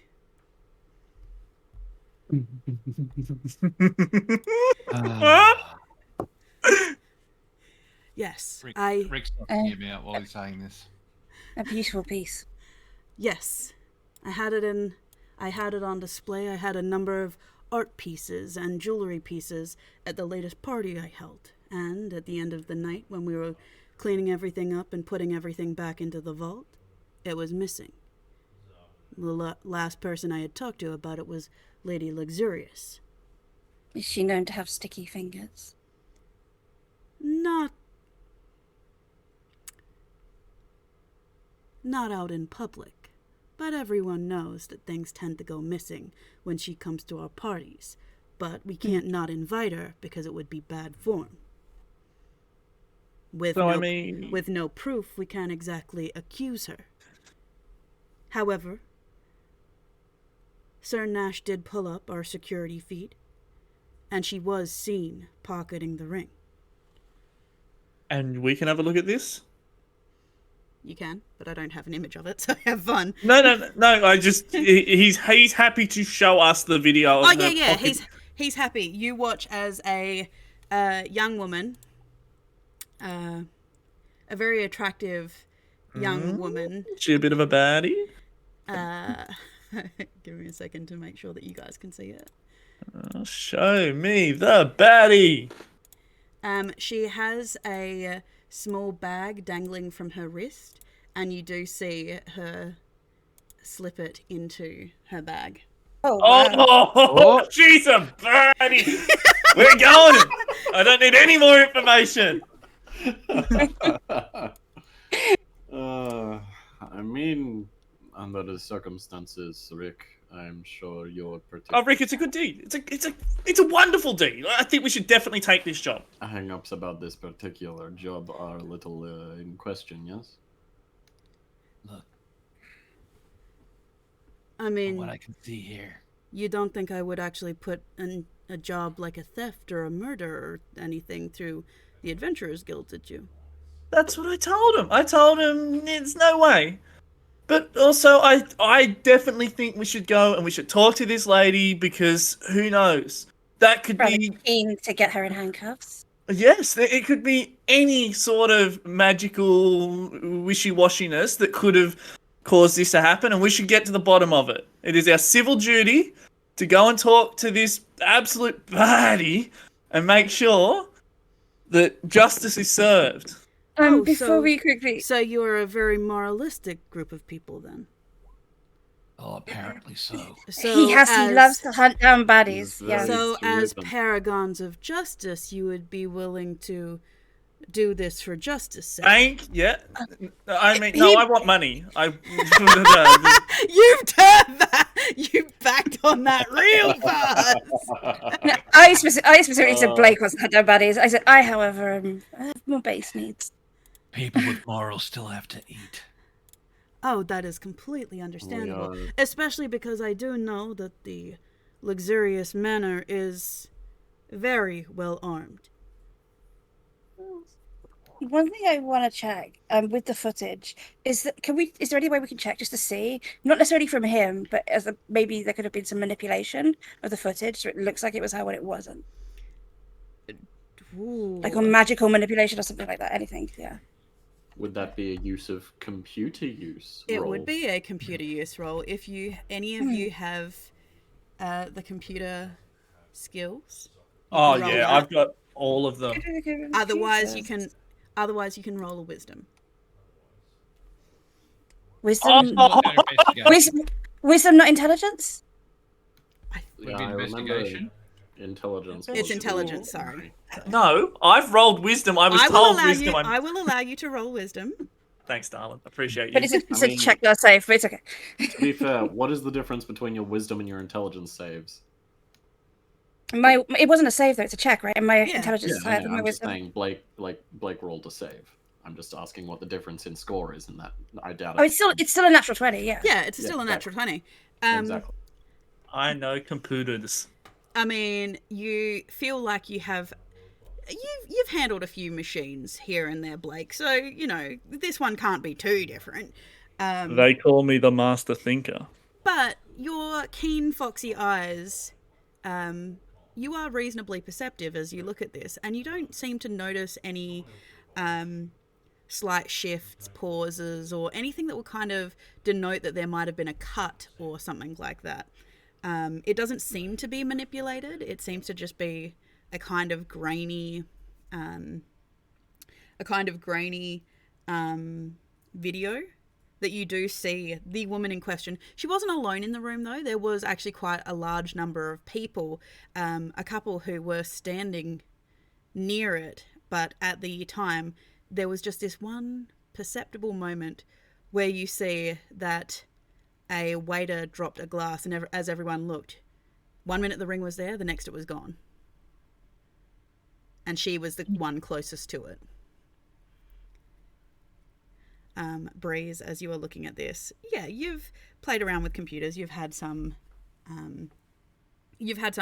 training in how to use various forms of media and things like this. So you've become quite good, especially with your sisters. You've become quite talented at looking at what could be a very cleverly hidden fake. And yeah, there doesn't seem to be anything that you But the would waiter- deny is fake. Yeah. might be in on it, though. Yes, there could be potential that the waiter is in on it. Rick, you've seen kind of computer manipulations and things like this, but I mean, the fact that this... It's not quite potato quality, but it's definitely not good quality. You have seen some manipulations and stuff that have been done on these kind of like potato-esque kind of filming. But yeah, even you, in the slight static of it, there doesn't seem to be anything that would, like, there's nothing sped up or like there's little jumps, micro jumps or anything like that would say that it's... So from what you can gather, this... Legit. Yeah, this video is legit, but yes, as you noticed, Breeze, it could be the waiter is in on it. Maybe. Were all the wait staff hired by you, or were they an external company? They were an external company. We did try to cover everybody and make sure that we got proper people in for it, but yeah. No, unfortunately. I mean, Sir Nash has been and interrogated the waiter. We are very certain that he had nothing to do with it. It was a pure accident. So... An opportune moment that she took advantage of. That's what I'm surmising. But I can't get into her house because, again, even though we have the video, she has enough money and influence to say, well, it's not true.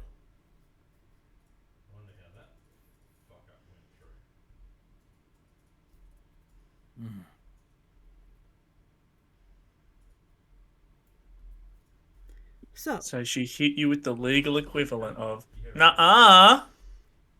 Basically. So, of course, I did what any responsible owner would do in this situation and reach out to our noble adventurers. Because why not hire Corkwood's biggest and brightest, right?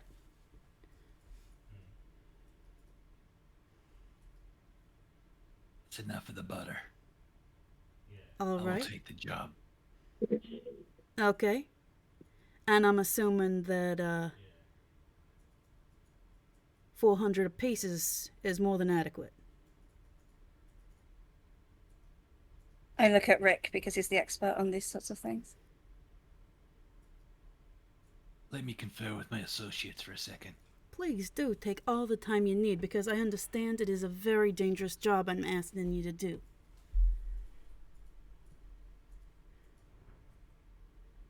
Huddle up, guys. Okay, we huddle. He sits back as you watch a fluffy hamster wander into the room.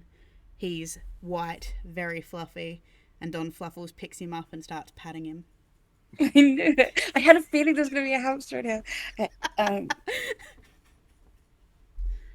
Seems legit. Yeah, but you know about these sorts of things. We're going to have to... It's a heavily guarded house. We may have to break in, find evidence. 400 gold, is that a piece? Is that enough? Who said anything about breaking in? We go in, we question. Yeah, we don't actually have to, like, physically break in. What if they just say, no, you can't? The lady is indisposed. She does not wish to speak with you. That's when we break in. Exactly. now So is crime's 400 okay. gold enough? 400 each. That's actually pretty good. Okay, then let's... What if we ask for a Say little yes. extra for, danger time? You can always get someone else to do it. Exactly. Yeah, but I know the adventures around here. Look, Are you struggling right now? Like, are you struggling for cash? No, I just... Okay. To be fair, I'd do this for a lot less. Like, I like Yeah, this sort of stuff. and we don't want to give them the reputation that we're like wring people out of their money. We want a good reputation, right? That we determines are noble and true, and they take a reasonable price and they don't overcharge. that sounds good. We'll go with 400. Okay, but here's my one. Parser, you've been quiet. Okay, come on. I get to question the lady. I don't know about that. Actually, maybe you can sit this job out.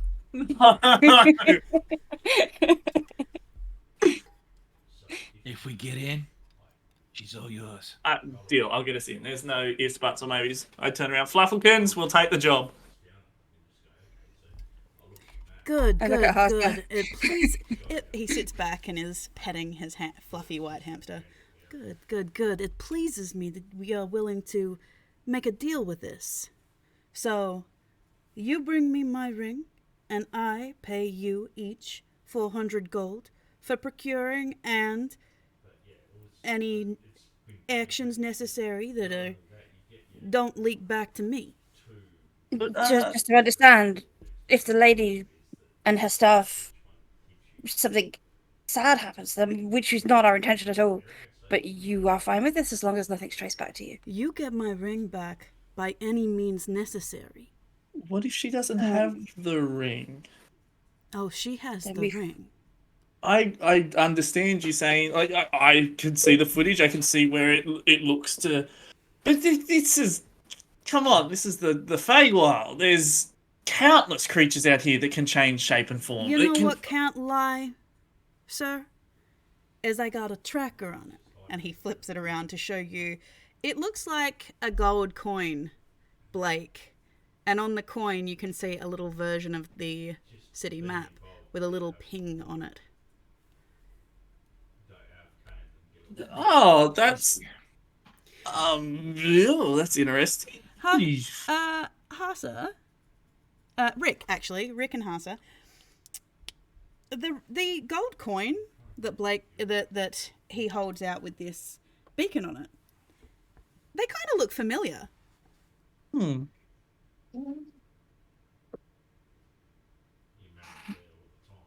You've seen coins like this before. Weird that. Interesting.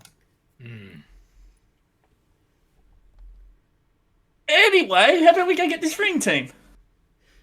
Are you tracking everybody like a creep? I ain't doing shit. I I didn't do it! I give Blake a dirty look. I shrugged. You would have done the same thing. Anyway. So if you're taking the job, all I need for you is to sign on the dotted line. You bring my ring back to me, and I give you the adequate amount of money. So, we got a deal? And he holds out a legal document that looks like the Adventurers Guild work document. Read it anyway, just to double check that there's Finger to nose, extra Scotty not. clauses in there. Give it a once over. Go on, Super. The only thing that wasn't in there, which he has just written in now, is 400 per adventurer. And he turns that around for you. Insane. All right, well, pleasure doing business with you. If you bring my ring back in one piece, I'll invite you to my next party. I was about to, honestly, that's what I was just about to ask. How about next time you invite us to one of your parties? I feel a little Certainly. left out. Certainly. I got one on next week. Do you like music, little lady? I love music with everything in me. Well, I'm Yes. having a private showing by a group of a theater troupe coming in. They're opera singers. I would love it if you could sit front and center with me. Sounds delightful. It is going to be a wonderful play that they is putting on. So, you know, May I know the name of the troupe? Perhaps I've heard of them. the troupe. Ananias. Fuck off. The Ruby Roses. Do I know them? They're a reasonably famous opera troupe, but it depends, obviously, depending on the clientele that people tend to like. I mean, you didn't get a lot of opera within your household. I am a musician, though. You are a musician, and it's you a would have big heard, thing. you would have heard of their troupe, though, definitely. I am an artiste. Yes, I you mean, would that's have- just you would just have because heard I of haven't their- been playing music lately. Yeah, you would have I am heard of their still musician. troupe. Their soprano apparently has a absolutely breathtakingly, heartbreakingly pure voice. The Roses, their soprano is divine. Exactly, and it would be my pleasure, young lady, if you could be my guest of honor. Oh, no, I I'm don't no like need for me. this. No need for me to be a guest of honor. Just a It's a humble attendee at your I can see party, from Vicky. that glow in your eyes you are an appreciator of the arts. You should get to see it front and center. Are you asking me on a date? Oh, I would not be as presumptuous, ma'am. Okay. um, Breeze, in your head, you will hear House's voice. Just keep in mind, we have a few weeks until our other job. yeah, so we do have some. I mean, I would be delighted to attend. All being well, we do have, unfortunately, a few pressing matters. But if that time is clear for me, I would love to attend. Oh, of course, of course. If you're not free, I understand the life of an adventurer is very, very difficult, very time-consuming. But the offer will always be there for you to come to one of my art parties. Is that for everyone? Oh, Or of just her? course, of course. Anyone who is a friend of mine is welcome to any of my things, as long as you don't steal from me, of course. No worries. All hands above. He claps his hands. Sir Nash, lead them out. Make sure they take all of their belongings. Sir Nash comes and stands near you, Blake. Why is he standing next to me? Little rat man. What race is Nash? Stupid little rat man, I just told you. He's a Fey race that I haven't made as a playable race. I don't have a name for them yet, but essentially, yes, they are. Stupid little rat man. They are Molekin. essentially they're a Molekin, basically. Yeah. Mole man. Hans Moleman. Oh. Hans Mole as man. a- And I had as to a call him Nash because look at those chompers. No. Can we stop dealing with cat people and go and hang out with the fellow canines? Jesus. I mean, you can always go find the Corcade if you want to. Anytime, dog. Did I just hear you chest bump or something? Yeah, it sounded like a good old Maybe. solid chest bump. So, Yeah, dog. Sir Nash Maybe makes a chest bump at a sign. Sir Nash makes sure you collect all of your weapons and slowly leads you out of the way. As you walk are led through the entranceway, you see Marcy at the door. She kind of gives you a wave as she's polishing the lower windows at the front door. I'm gonna whisper into her ear, and I'll be like, "Hey, I know he gives off a strange vibe, but my friend Blake really likes you. He was talking about how pretty you are, non-stop. Can I maybe get your number for him?" Roll me a Close you persuasion. to me this. I've got to roll perception on this motherfucker. I waited until you walked away. Yeah, you. Am I- He's got super hearing. He does have super hearing though. That is the problem. He can roll perception with advantage. Is he actively looking? Oh, no. and trying Is he actively to- looking, or would it be his? Would it? Yeah, or would it be his? I was What gonna say, yeah, if he's passive just perception? listening absent-mindedly and not intentionally looking, then it might just be his passive. I mean, it could be his passive, but yeah. Damn it. His passive. She kind of looks at you a little bit dubiously. She kind of breathes, Blake, because you can hear this with your passive perception being what it is. You've heard this whole conversation, and you hear this little cat woman lean across. A and real she's sleight of voice to hear it. no, you don't even have a slight voice. What? I'm not getting involved. I am just. She leans across to Motherfucker. you, Breeze, and gives a little sniff. She goes, "I'm sorry, I can't, unfortunately, as an obligate carnivore, I can't date a vegan or anyone that has those kind of harsh Beliefs. opinions." I understand. Don't never settle. I you know? mean, your friend seems cute, but maybe it's true what they say. Beauty is only skin deep. Ooh. It was lovely to meet you. Anyway, have a good day. Good luck with the quest. Thank you. You go outside. Blake, you heard all of this. I couldn't even sleight of voice. Bullshit. Did you just try to tee me up and fail with that little cat thing? You've been such a shit lately. I thought. I don't know. You'd break her heart? Oh Jesus! No, or she'd break yours. Maybe it would humble you. I don't know. Humble? I don't think I've been that bad. My God, Breezel, you don't need to play with my heart like that. You've been so mean about catfolk and tabaxis, and I don't see where it's. Anyway, let's go. I have to like everyone we meet. I'm civil enough. Yes, but you don't have to be racist. I'm being racist. You are being racist. Rick gives you a bombastic side eye. Criminal side eye. My God, I'm not a huge fan of cats. That doesn't make me a bad person. I don't treat them any different. I'm just not a huge fan. Do you not see how racist that is? Nature versus nurture. Oh, I'm sorry, I'm not a huge fan of elves. It's. I pull back my gums to show my fucking canines, and I go, I'm not a huge fan of cats.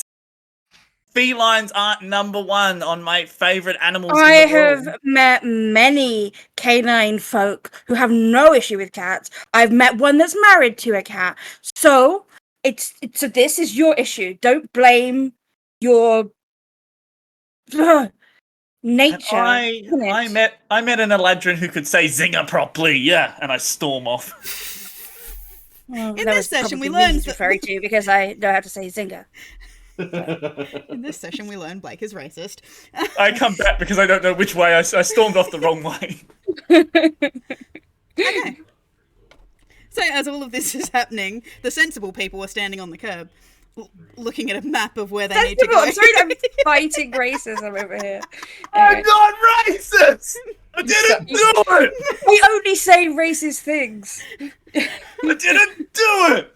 You're the definition of racist. But anyway, let's not get. Technically, he's not racist. He's speciesist. But Yeah, but I mean, in D&D's, race and species are often used. I haven't Slightly even done interchangeably. anything! So- I don't have to be a fan of everyone. as Blake is standing there fuming about this, Rick, crisis, sir, you're looking at a I'm in map the of where to car. go. You're waiting in the car. Yep. I'm honking the I think, horn now. our Don't next, touch my fucking horn. our next Get in here. best option is probably the vines. Yeah, let's go to the vines recovery- and we'll think about the plan. Yeah, the recovery seems Let's like go it to the requires. fucking vines. Oh, I've no. got some anger to let out on these vines. Additionally, perhaps we should have a talk with Bugs and get an extension because it might take more than one day to plan out this recovery. Yeah, I'll give them a call. I'll call Bugs. Yeah, Bugs is willing to give you till the end of the week, which there's like 3 days left. So, 4 days. 4 days. Crisis. Is Crisis back? Because I know that Crisis wrote BRB. That was ages ago, though. Crisis. Have some commitment to the game. God damn it, Crisis. Have some commitment to your Crisis art. is muted. That was 14 minutes. No, 20 minutes ago. Crisis, this is your conscience speaking. Crisis. You're a are you piece of dead? shit. Hi, I've been trying to reach you about your extended car's warranty. Your extended car's warranty? Yeah, it's for the He's car's just renting like a stretch Your Hummer. extended car. Why don't you text your friends back anymore? I will come back to Crisis. For the rest of you, it is roughly 2 o'clock in the afternoon by this point. For him, it's 4:30. Crisis is just always 4:30. Well, Crisis is going to have to roll a con save to see if he's hungry and starting to feel the effects of that, having not eaten all day. All right, yeah, because he specified he wasn't eating breakfast. Oh, what an idiot! Hey, Crisis, this is your conscience. Eat breakfast, you idiot. Breakfast is most important meal of day. Here, protein bar, good for bones. You're not yourself when you're hungry. So, while we're waiting for Crisis to come back, you get in a car and you're going to go. So, you're going to the address on the form for the little old Delia. lady, Mrs. Delia Evensprout. You pull up on the you pull up on the curb outside of this little mushroom house. It looks like a large toadstool. It's got lovely wooden carved windows. a lovely hand-carved wooden door on it, with all number of fruit trees and fruit bushes out the front, with a little rocky front path behind what appears to be a white picket fence. It's a very small house, and the front door is reasonably small, giving the indication that this is a smaller race of person who lives here. As you pull up out the front, sitting in the window, appears to be a brown and white tabby cat who's just looking at you, blinking slowly on the windowsill. Ooh, blinking slowly. It trusts us. It's nice. It likes us. Yeah. Or the fact it's just sitting in a sunbeam and it's sleepy. Do we recognise this Alright. cat? No, you don't recognise the cat. Okay. He just puts on some overalls, walks inside. So, you're in the car out the front of her house. I knock on the door. I get off my mouth and I knock on the door. As you go. Is there any vines or anything around the house or anything like that? Or Yes, just- you do see lots and lots of green thorny vines, like really, really thick ones. And you do notice every now and then that one will put out a tendril to wrap around. And you do notice that they are wrapping around, coming from underneath. You can see that on the ground, there are a few tiles from the roof that have been knocked off as the vines have started to tighten. And you can see that as you walk through, Breeze, and go to stand on the front step in front of the door, there should have at least been 2 steps up to the front door. You are standing on flat ground, but on a stone step. How close are the houses around it, and do they seem to be affected? There are a couple that the vines are starting to spread, but Mrs. Evensprout seems to have quite a yard on it. Like she's being targeted. The easiest way I can say this is, you know what it's like for little old Greek couples to have gardens around their houses? They've got a little bit of space because, they've got lots of fruit trees and olive trees and stuff. It's like that. She's got a picket fence. It's not a huge yard, but it is enough that she does she would have had space for grandchildren or something to play in the front yard.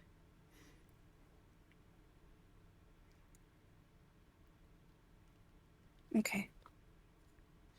I will delicately step over any vines just in case I'm dragged into the ground, and knock on her door. Okay. You do notice, Breeze, as you go to step over the vine, one of the smaller tendrils do reach for you, but you just step over it. And you can tell that the little tendrils and little curly runners are trying to reach for anything. So they are pulling down, anything that would be deemed as man-made, basically. As you ring the doorbell, you hear a wonderful little wooden chirp noise, like a woodwind bird, as you press the door buzzer, and you hear the little shuffling footsteps of an old woman as you hear this voice from inside. Yes, dear, I'm coming. Take your time. And eventually... I know how long it takes old ladies to get over the door. It does take you a minute or so, but eventually Mrs. Delia Evensprout opens the door. I make sure that Rick is by my side. I just look around and make sure that Rick's with me. Yeah, he's there. Okay, good. Just out of curiosity, sorry, before we go too far, is there a drain system anywhere nearby, like to go underground? I have not even bothered going to the door. I've gone straight down into the drain under the house. Okay, good. I want He to return returns first to 'cause I need sewer. to test information. So she looks at you. She's a little over 4 feet tall. She's a little halfling woman. She's dressed, as you can see, in a little red bonnet with a green overdress covered all the way to her wrist. She's wearing a very flowery apron that she's tucked what appears to be a flowery little bit. She's got a wooden spoon in one of her pockets that's covered with flour and a little bit of what appears to be cookie dough of some description. And she looks at you. You can see that she's got a little bit of flour on her forehead. She's got very tight, white, curly hair. Yes, can I I help do you? a small curtsy and I say, "Pleasure, ma'am. We're the to-be-determined. We're from the Adventurers Guild. We understand you've been having some trouble, and Detective Rick here had some questions for you." Oh, you're the heroes that the Guild have sent? Yes, ma'am. Oh, wonderful, wonderful. I just need you to do some gardening. It's been quite a while since I've been able to get out here, and I fear that these vines are, well, they're a little bit more than I can handle. Since my you Donald actually- passed, I haven't been able to take care of these big jobs like he used to. Did you plant these vines? Oh, no, dear. But you know what it's like, wandering seeds and all that, but wandering seeds are just a way of saying they're plants and family that we haven't found yet, and they're putting down roots where they feel comfortable. Has any of these vines entered the property? Oh, Inside your dwelling? Oh, a couple have made their way into the attic, but there is a number of little creatures that have got up there. I don't mind if they need to have some warmth and a place to stay. I'm always welcome to have new friends. Would you be upset if we cut the vines away completely? Well, unfortunately, once they start damaging the house, I don't like the idea of having to cut them, but, well, they don't seem to be encouraged to follow the usual bean runners. So, unfortunately, like Ivy, I do have to take it away from the house because, well, I have to live here too. So have these vines been here the whole time, or is it just a recent thing? Oh, no, they've only shown up in the last 3 months or so, and I didn't think it was too bad at first, but in the last 2 weeks they've started to get very, very naughty. And she slaps one of the tendrils that's reaching for her bonnet. Now, may seem a strange question. Is there anyone you know of who might have done this as a prank, maybe? Oh, you know kids these days, all sorts of things could be pranks and whatnot. It's been that way since Donald and I moved in. We've been in Corkwood for, close to 900 years. We were one of the first people that built out this way. Do you have been maybe you're in a book club with another druid and you disagreed over the meaning of a passage in a novel, and they took offence? Oh, maybe, but I can't be too worried if my opinions offended them. Everyone has their own opinions, and if they're going to get very upset about my thoughts on whether or not sea serpents should be in a romance category or not, well, then honestly, maybe they shouldn't be getting a vote in the book club. There's only so many romances you can read. Fair enough. Situation that actually happened, and what was the name of that druid in your book club? Oh, I don't know, but chances are old Zinnia always disagrees. She likes the romances between... I've never understood the fascination of romances between humans. Such short-lived races, I suppose, they burn bright and fast, and then they vanish. I don't understand the fascination with it. A good old-fashioned romance, that's what we need to see between, elves or shifters or things like that. That's, very, very normal behaviour, but no, humans do crazy things, and I don't understand the fascination with it. I personally would like to see a good sci-fi adventure. Tales beyond the void, that kind of thing. Or detective mysteries, for example. Ah, detectives, yes, they're very intriguing. I've always been fascinated by detectives myself. Oh, yes. The true crime granny. Oh, yes. I very, very much like the ones where the detectives are quite jaded and, their brother was killed by their last job, so now they've fallen deep into drink, but then they're avenged. It's very, very wonderful. Exciting. You're not there. That was out of character, by the way. Just Okay. echoes up through the drains.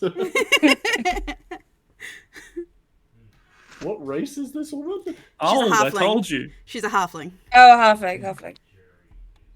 That's But right. she's a Rick's very wondering old that instead halfling. a 900-year-old halfling. Very Yeah. strange. And I'm so sorry. Did you say your husband recently passed? Oh, yes, if you say recently, he's in the last 300 years. Oh, so recently. I'm so sorry. Oh, my heart will never move on from my Donald. He was my one true love, dearie. She pats your hand. Oh, your soul bond, would you say? And Oh. she breeze gets serious for an actual second. Oh, yes, we had a lovely marriage of quite a large number of years, and we had 30 children together. It was a wonderful time. And I'm sure yourselves will find each other again. Oh, that's the hope, dear. I know that my Donald is waiting for me beyond, if the gods should will it.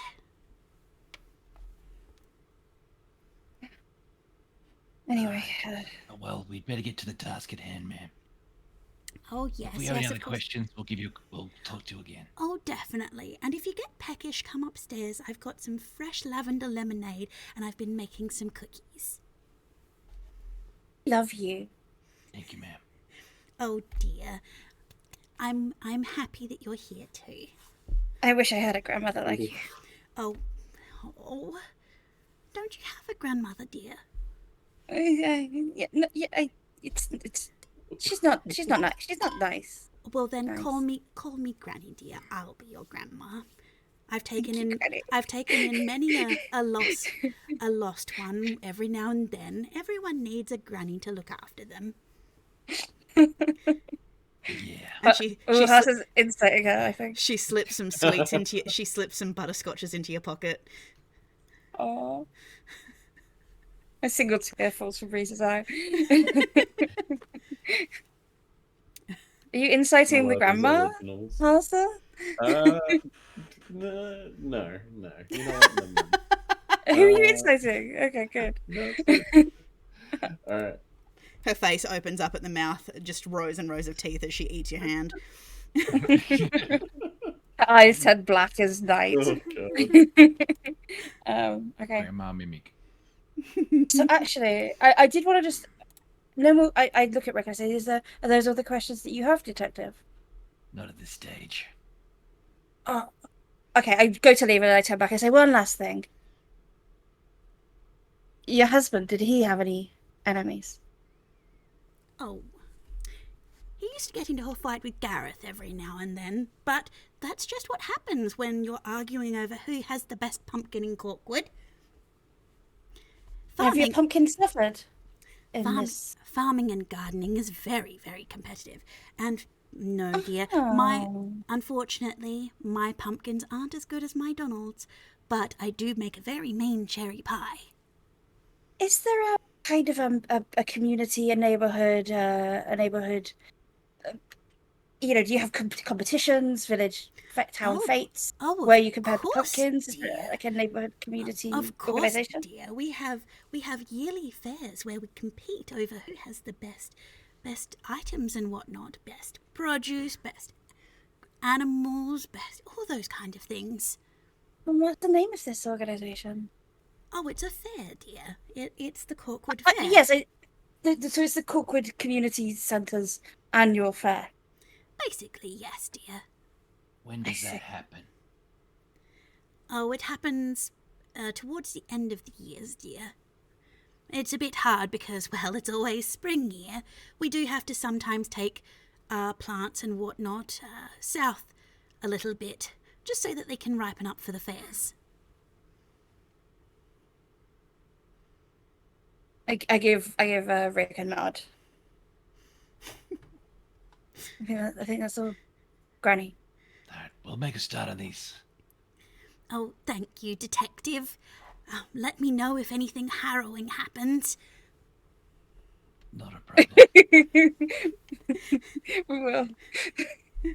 She toddles back into her kitchen to continue making some cookies, closing the door behind her.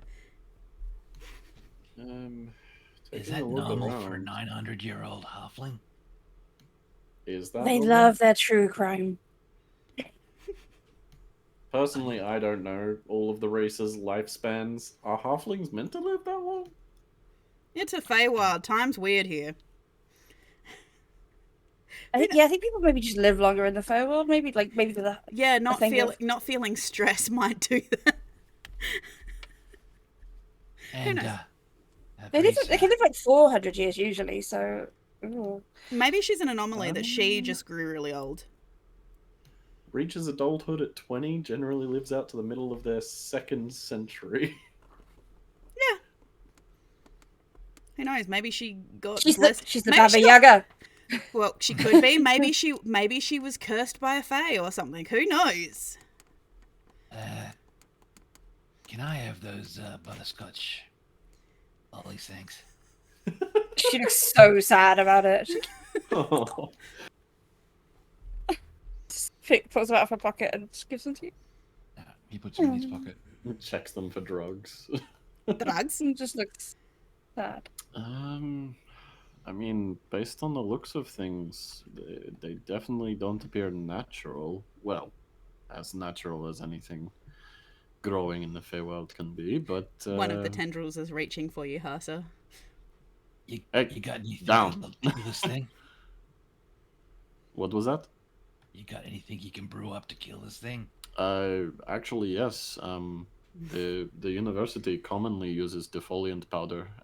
Small plants usually die off within 24 hours, but something like this, it'd probably depend on how animated. Like, if this The thing is nearly- alive, then... It's waving at us. Can't get any more animate than that. Yeah, true.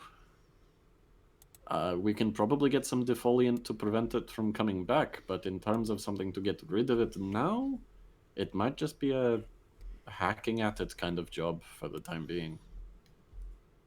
Does it look like it's got one main base, or is it all over the place? There's a couple different plants that can grow rather rapidly and vast like this, but I suppose it depends on if it is an actual sentient creature or if it is just an advanced kind of plant life. Personally, that's not really my field, but Yeah, shame we can't talk with plants. Your field. I thought you were only the expert at plants. well, no, I can. You were use after them. dragging us into the woods. Okay. Okay. I was just will... asking. Oh, sorry. And she just It's... goes and stands by a tree. Get away. I will have a talk with some people at the campus, see if I can find some defoliant. How does this thing react to flame? Let's find out. I'll get my lighter out, and Okay. I'll try and burn one of the tendrils. As you go to burn one of the tendrils. God. Let me have a look. Is this Roll an are you initiative? sure moment? Rick gets immediately wrapped up in like 5 of them and squeezed until he pops. Roll me. A death save. A luck save to see if you manage to luck your way out. Roll me a me new the credits. character sheet. Roll me a new credit. Character sheet. Does a 16 hit, Rick? Nope. The plant reaches out for you as it does start to burn. You do see that it recoils, and you watch as the actual cellulose gets quite rigid as it goes to lash out at you to grab you. But as it passes through the flame, you watch as it blackens and curls and starts to basically turn to ash. But you do notice that all of the vines near you, Rick, are starting to shiver, and a number of tendrils are starting to head in your direction. Okay. It works. Alright. That But- gives me a few different ideas, but It's gonna fight back. yeah, I'm gonna need some time to get what I need. Are you all fine with hacking out what you can while I get this organized? I suppose. Or would you prefer to wait until I have what I need and then we can go at it fully equipped? Perhaps at the not there. You're You are Should there. we wait? You wanna? Okay, I come back. Perhaps maybe it's better a thing to like address at the route. So perhaps we should scout the routes, see what the situation is down there, and then you decide how much you need to actually Yeah, good idea. hold Good this thing idea. back. Okay. All right. Hopefully he hasn't gone that far. I'm gonna activate my earring again and try and cast message to Blake. Which, Where's as you, Crisis? as you send your message down, and Blake is exploring the sewers below, that's where we're going to end tonight's session. I did not realize how quickly the night had gone. It has gone pretty quick. Where is Crisis still around? So, I or hope was he so. AFK and then he left forever? I'm not 100% sure. I'll be honest, I had to step away for a moment, No, that's okay. and so I am wherever. I would say I would have hung up with Breeze. Which is fine. Before we finish up for the night, I need you to roll me a con save, please. Okay. Dun dun dun. 14. Lucky. But you do realise, Crisis, your stomach lets out a very painful growl as it is 2 o'clock in the afternoon. And you haven't eaten at all today. Yep. So have fun. You don't have disadvantage or anything, but you are aware that you are hungry. But with that, we are going to end tonight's session. We will be back next week at the same time to discover this more, to see if Blake is actually going to survive the vines below ground now that the others have pissed them off with fire. Yeah, thanks for that, team. Fuckwits. For going off on your own. And yeah, so You we will fuckwit. see. And hopefully, we'll see what happens next week, but we might get a heist plan as well. So we'll see. Fine. Let's just set the house on fire. It's a heist plan. We'll see what happens. Either way, thank you for joining us. It has been wonderful to have you here. Some of us will be back on Monday for the continuation of Ignition Point. My new favourite show. Can't wait. For the next episode. So see myself, Uzu, Mecca, and Valcor over there, along with the Steve Man and Kevin and Dr. Psycho. So that is on Monday night. You can watch Ignition Point over there.